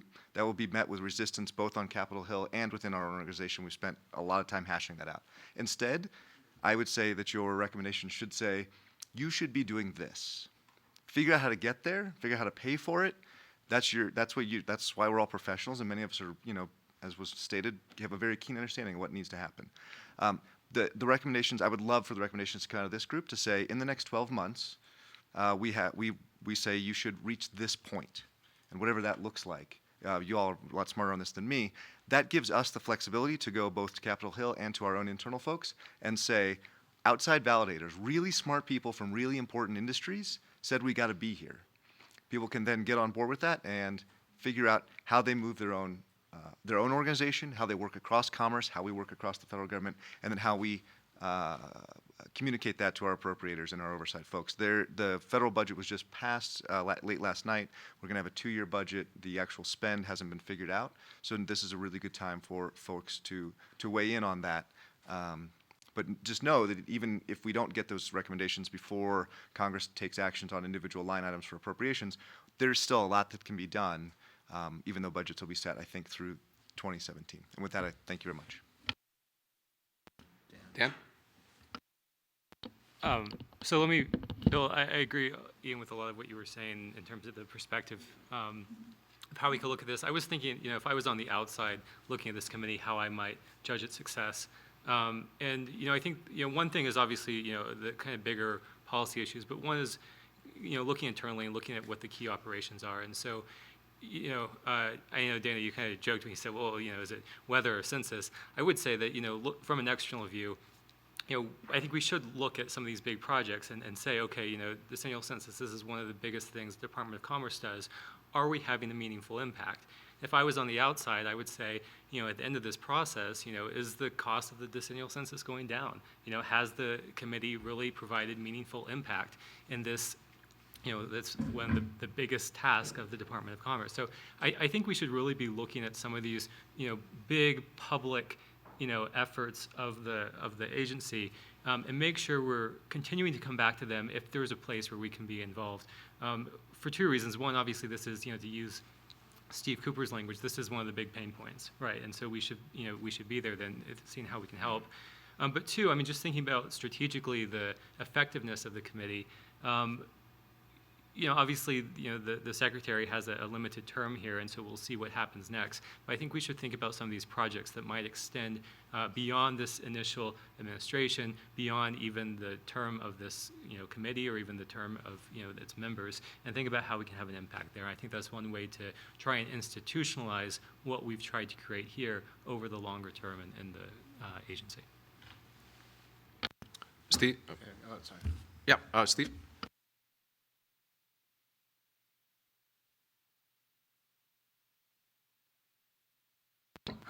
Yeah, I don't know. Maybe it's obvious, but I haven't heard it really stated explicitly. But one of the challenges we face is that open data really contains the seeds of its own downfall.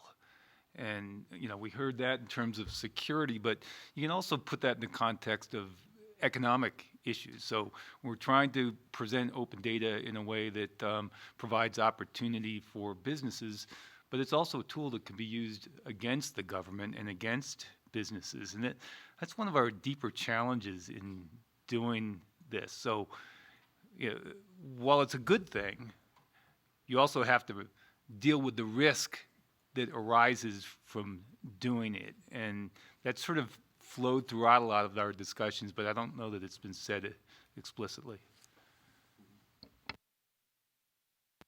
So one way of measuring success is doing before-after studies. And typically these studies, for instance, if you want to understand the impact of a certain funding mechanism or a certain career trajectory or a certain promotion and tenure committee, etc., you take the data before and you take the data after. And so I'm trying to convince several in the room to do a kind of dashboard, and starts this now because you want the data about data. And to be honest, much of the security data which is used to make sure that nothing is attacked, or if it's attacked to mitigate, etc., that is also data that we could be all using to understand what are the websites, what are the open data sets that exist, how often are they accessed, from where around the globe, etc.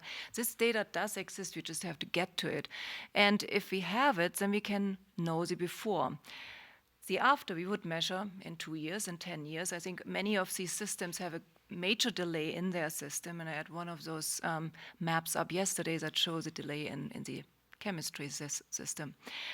Ultimately, if you want to govern or control even socio-technical systems, it's very important to understand the existing incentive structures, and you have to find ways to change them so that you create new incentive structures that get you to where you want to be. And so by, for instance, taking these dashboards and putting them full with metrics, which might not have been in place before, for instance, the number of GitHub sites you have, the number of times you attend these meetings here, the number of times you open up a new data set with an API that's really machine readable. By putting them in front of people's faces, I think you get them to understand that these are the new metrics, and if they want to succeed, if they want to get promoted, if they want to get hired, this is what they would need to do. And this is really where these dashboards, data about data, and changing incentive structures by showing people here, this is how you get promoted and tenured, are really going hand in hand. So getting access to data about the data is, I think, really key to our effort for doing the before-after studies, but also for showing anyone in your organization, because you want a qualitative change. You don't want a quantitative being faster, better thing. You want a qualitative mindset change. And in order to emphasize this, you have to show them what the success criteria are. Steve. Yeah, I want to try to go, I mean, it's a great conversation, and I want to try to frame this in the context of the working group discussion we had yesterday and Sham's idea of goals. And this is just my view, of course, from everything I've learned from all of you the last couple of days. One, I think, from a working group perspective, I think we have to be both aware of the constraints that the department lives with, but also unaware. I think we have to think about, together, in a tabula rasa kind of way, to have the freedom to imagine what the department could look like in the future. And of course, there are lots of obvious ways that you can imagine that. You can imagine consolidation. You can imagine horizontal organizations. You can imagine, you look at the way it's organized today, and every bureau has its own budget requests and its own programs, and you can see a lot of different groups doing the same thing, and you could imagine how they could collaborate and do one thing once. And by listening to Steve and the challenges that he has in rolling out security processes and programs, and I've developed security programs and privacy programs, and one of the key constraints is just the number of times you have to do the same thing, the same policy, and educate 50 different groups instead of maybe 5. So one could imagine how that could yield a more responsive, easier to govern organization. That's inside. then we have to imagine how it's going to work together with the public and achieve these goals of open government and open data and open source and open code.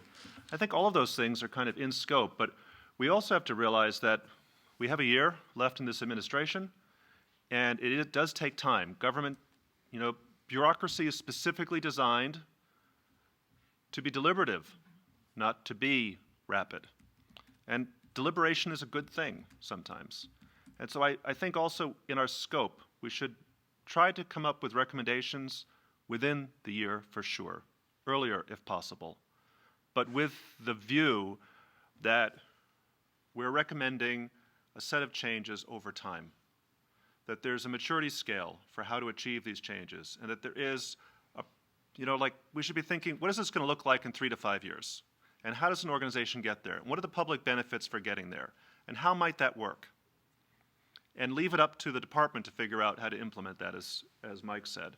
Not prescriptive, just descriptive. Yeah, I completely agree. I think if we can think about the art of the possible, yes, and focus on the things that the department could do in the next 3 to 5 years, so that it is America's data agency. Yes. What would it look like, and why does it make sense to do that?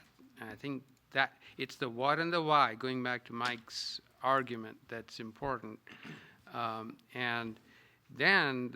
And you can say, well, in the House there are some of these constraints, but you don't have to necessarily get into every one of those constraints. You just have to identify them, because you don't have to make recommendations. This is how you can solve the security problem. This is how you can solve the privacy problem. That's a can of worm on itself, and I think we might go off on really deep ends if we go that way. In personal view, you can do whatever you feel like doing, but I think the most important thing here that we're trying to move the needle on is how can we go about positioning this department as America's data agency? Yep. And how can this team with Ian and the rest of the department actually move?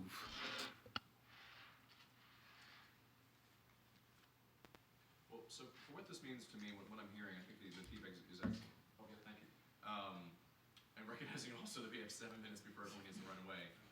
Someone's yelling at me. What? Your mic went off. Thank you. Sorry about that. With the time we have, I would love to continue driving through a real deep dive into, I think, Mochikati's last point, evaluating not just performance metrics for the council, but also for the department, and recognize that the best measure for the council's success is the ability for the department to achieve its data mission. The more that we refine that, even these previous meetings, we've refined at a great level what that means for individual bureaus, individual projects. But that it still doesn't mean necessarily that we have a cohesive way of measuring that type of transition. Connecting, for example, to the 3 pillars, not 3 pillars, we're calling them objectives, 3 objectives that Sham outlined yesterday, for example. Fueling economic growth. How do we measure fueling economic growth with data? I've tried to do that in 4 or 5 different jobs in the past 4 or 5 years. It's actually kind of hard. And so I think that there are ways in which we can hold ourselves accountable as a council to see that we're setting the programs up for success to achieve that goal. However direct or indirect that may be, there's ways in which we can get as close to that outcome as possible and align our goals to that point. Recognizing that on some level, the minimum threshold for success with this council has been met, we should have the ambition to go further and figure out what else we can achieve, whether it be short-term projects as to how to achieve things like City SDK and new exporters. We'll say midterm areas of how do we address, we'll say initiatives, things like the Commerce Data Service. But we should not treat out of scope the fundamental incentive structure and systems that allow some of the challenges to be pervasive. I think those are still in scope. And so maybe as a proposal for how we treat the next, at least the next session, about the next few sessions, perhaps we can allocate, and this is part of the work that the co-chairs have been going through, allocate a dedicated amount of time to refining those performance metrics for the department and the council. I'll just propose the first one, fueling economic growth. What the others next, the following meeting? Let's just really understand exactly what that means, come up with a set of metrics that the department should hold. Because really what you're saying is, and that, I think it was Mike or Burton who said this, that's kind of your way of saying, department, you should be here in a year or 2 or whatever, but this is where you need to go as measured by this. You go figure out how to do that and how to make the numbers go up or down in the right way. But that, at least then, we can have some expertly advised tools for measuring an agreement, a definition for what success looks like. We've refined to a great extent, even with from the time that we've created this data experiment within the department, as refined by, let me give a visual reference here. Look, we got some starting point. We got this thing, right? But if you really read this, some of it is both extraordinarily ambitious and rather broad. I think part of the council can also be just defined as getting deeper on this thing. What does it actually mean to achieve some of these goals? And if the council can have an official public recommendation for that is, I think, another measure of success, because it becomes the driver for a lot of the things that Mike and Burton were talking about. So that's one proposal, is just to allocate time to measuring those, I'll say loosely, performance metrics in the New York meeting in January. And along the way, we're not going to, I don't think it's a measuring exercise, we're going to create some real results. And they're also, I think, perfectly fair, very tactical recommendations. You should probably go do this, get this information. And before I turn over to some other comments on just this approach, I would like to just reserve some time before 12:15 just to summarize the actions I recorded from yesterday, just to make sure I heard them right. I tend to email them out, but I'd like some live feedback here if that's possible. 3 minutes. There we go. All right. So any final comments for some of the topics from today? Steve? I would welcome, as a metric for performance, if you could measure what I would call the latency of how long it takes operationally to get data sets out. Now, I think that is useful because, also in the context of the working group, because it provides us with a benchmark today, sort of a baseline of the operational efficiency of open data. And you could apply it also to programs like City SDK, which is an open source project. It's all available on GitHub. So it would be interesting to benchmark not just the well-performing ones, but also the ones that took longer. And it isn't, there may be really good reasons for delays in publication. There may be really, that deliberation is not a bad thing, and sometimes process is a great thing.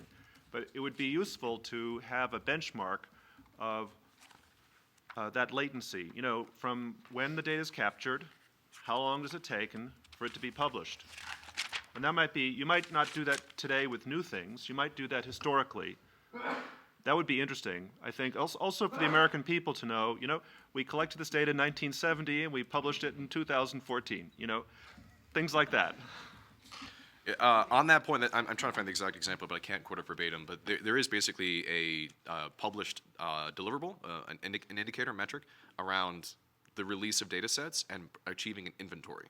So I think a way to, and we can potentially talk about this in greater detail at the next meeting, in my mind, to measure the latency also assumes that you can measure what you have to then do the time 0, time 1, and then measure that difference. But if you don't even know what the inventory is, you have an incomplete sample. So loosely speaking, and I'm sorry that Steve's not here to hear this, but I would say from a departmental perspective, there is no enterprise data inventory yet for the department. We strive to achieve one. How to achieve one, and how do you measure that so that you can get to that kind of metric is, I think, the state of really the federal government, not even just commerce. So I think that'll be my teaser for saying, well, how do you actually achieve an enterprise data inventory in a bureaucracy as a concept? So that is a rich, complicated question, and I hope that you are all supercharged to address it with great vigor at a minimum at the next meeting, but also just more operationally as we find all the different mechanisms for collaboration within this council. Okay, so as almost a housekeeping item before we say farewell and have any majestic declarations for what we're going to do next, but I would like to just briefly run through what these actions are and just make sure that I heard them right and just get some quick feedback to see if I recorded them inaccurately, if that's okay. Everyone's going to nod of, okay, let's go through it. On the NOAA side for the Big Data Project, I think this came from Kati and Dana, continue sharing the lessons of that project with other federal agencies, very straightforward recommendation. This was something that came a lot from Kevin. Publish a best practices guide. The council should, I guess, endorse, support the creation of a best practices guide on using APIs, including success criteria, a success criteria scale, and should be a process guide as much as a technical guide. We had a follow-up question for the Census Bureau. How do we catalyze the success of City SDK? There was an action to create more educational materials on data, both internal within the department and for external use within communities. Produce more videos, like the Zillow one, on usage of commerce data that leads to economic growth, and we actually wrote down some very specific volunteers on that. Let me confirm I have those folks right. It was Steve, Karen, Bill, and Kevin. And let's see, at the next meeting, a specific request to bring in an expert. Vadim and Kati. Oh, Vadim and Kati, excuse me, I missed two there. Bring in an expert to just present Safe Harbor, policy perspective, where do we stand on that? Is that Safe Harbor and Trade-Pacific Partnership, or just Trans-Pacific Partnership, just Safe Harbor? Just Safe Harbor, okay. And the last one, this is a longer one, with carefully scripted language to make sure I got this right. Okay, be patient with me on the 30 seconds it's to take me to read this. Establish a working group with the purpose of demonstrating how to help more businesses consume more commerce data, focus on educational tutorials and guiding people to connect with more machine-level consumption. Measures of success should include a creation of a story-fashion tutorials that leads to the growing levels of API or equivalent connectivity, data connectivity, and should include some degree of a market demand for data, to Bill's point, market demand, existing availability of data, which is, if it's open, it's faster, user engagement to improve adoption, I think that was Stan's point, and a measure of costs, just how much does it cost you to publish the data in the right way. All right, long, 4 or 5 sentences in there for the working group. It's basically the charter in a way for the working group. All right, so that, of those distillate points from the past, from yesterday's conversation, are there any that I missed or that you, as a council, would like to refine? I got the funny face from Dana, so I'm assuming that's a yes. Okay, yeah. I'm adding it more via articulate forms in email than I can in words. That's fair. No, yeah, it's still open, right? This is not, I'm not going to put the stone to this thing and send it up to the secretary. Of course, but yes, absolutely send it in an email. Didn't want to lose the opportunity to at least share it, so it's not as much of an email surprise. On email, let me just remind us that when an email goes to the whole group and gets replied to the whole group, just be aware that that's public and that we're recording that. It's different if Steve emails Dana and says, I'm going to take an issue with this. That's fine. We're not going to make that public. But these emails that go to the entire group and to all of us is the same as us being here talking. So I just want to make that point. Except some of us are more articulate in email. Well, that's true. I agree with you. Any other feedback? Was that? Oh, okay. Okay, we did it. Meeting 3 is almost adjourned. I'll turn it over to Burton for the official part, but I just want to thank, so Kim's not here right now, but Dan and Kim have been essential in ensuring that this meeting had a programmatic ambition, that we knew what the objectives were and sharing it all in the best way possible to utilize your expertise. Thank you to Dan and Kim. Well, please, yeah. And yeah, I just want to say again, thanks to everyone. I mean, I think there was a lot of input last time on the agenda, and obviously going forward we'll do that again. But looking at what we did over the past 2 days has been a lot. So thanks to everyone, and thanks especially to Ian. I was just in closing, again, the theme that I wanted to share here was right conversations at the right time. We've hit these data topics from a wonderfully diverse set of perspectives. It's really fun for me to see whether you are a data scientist, a researcher, a past president of the American Meteorological Society, I know a little bit about weather data, that all of our respective expertise, our subject matter experts, still contribute for amazingly cross-cutting topics of cyber, of demographics, of statistics, of forecasting.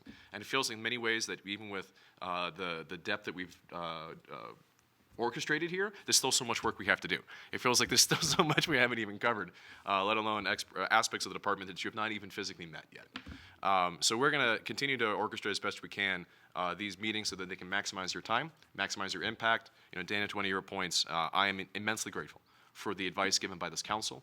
It is empowering for the changes that need to be made and validation for the fantastic public servants who don't understand why their data is valuable and better understanding how they can actually support the American people and the missions of the 12 bureaus of the Department of Commerce.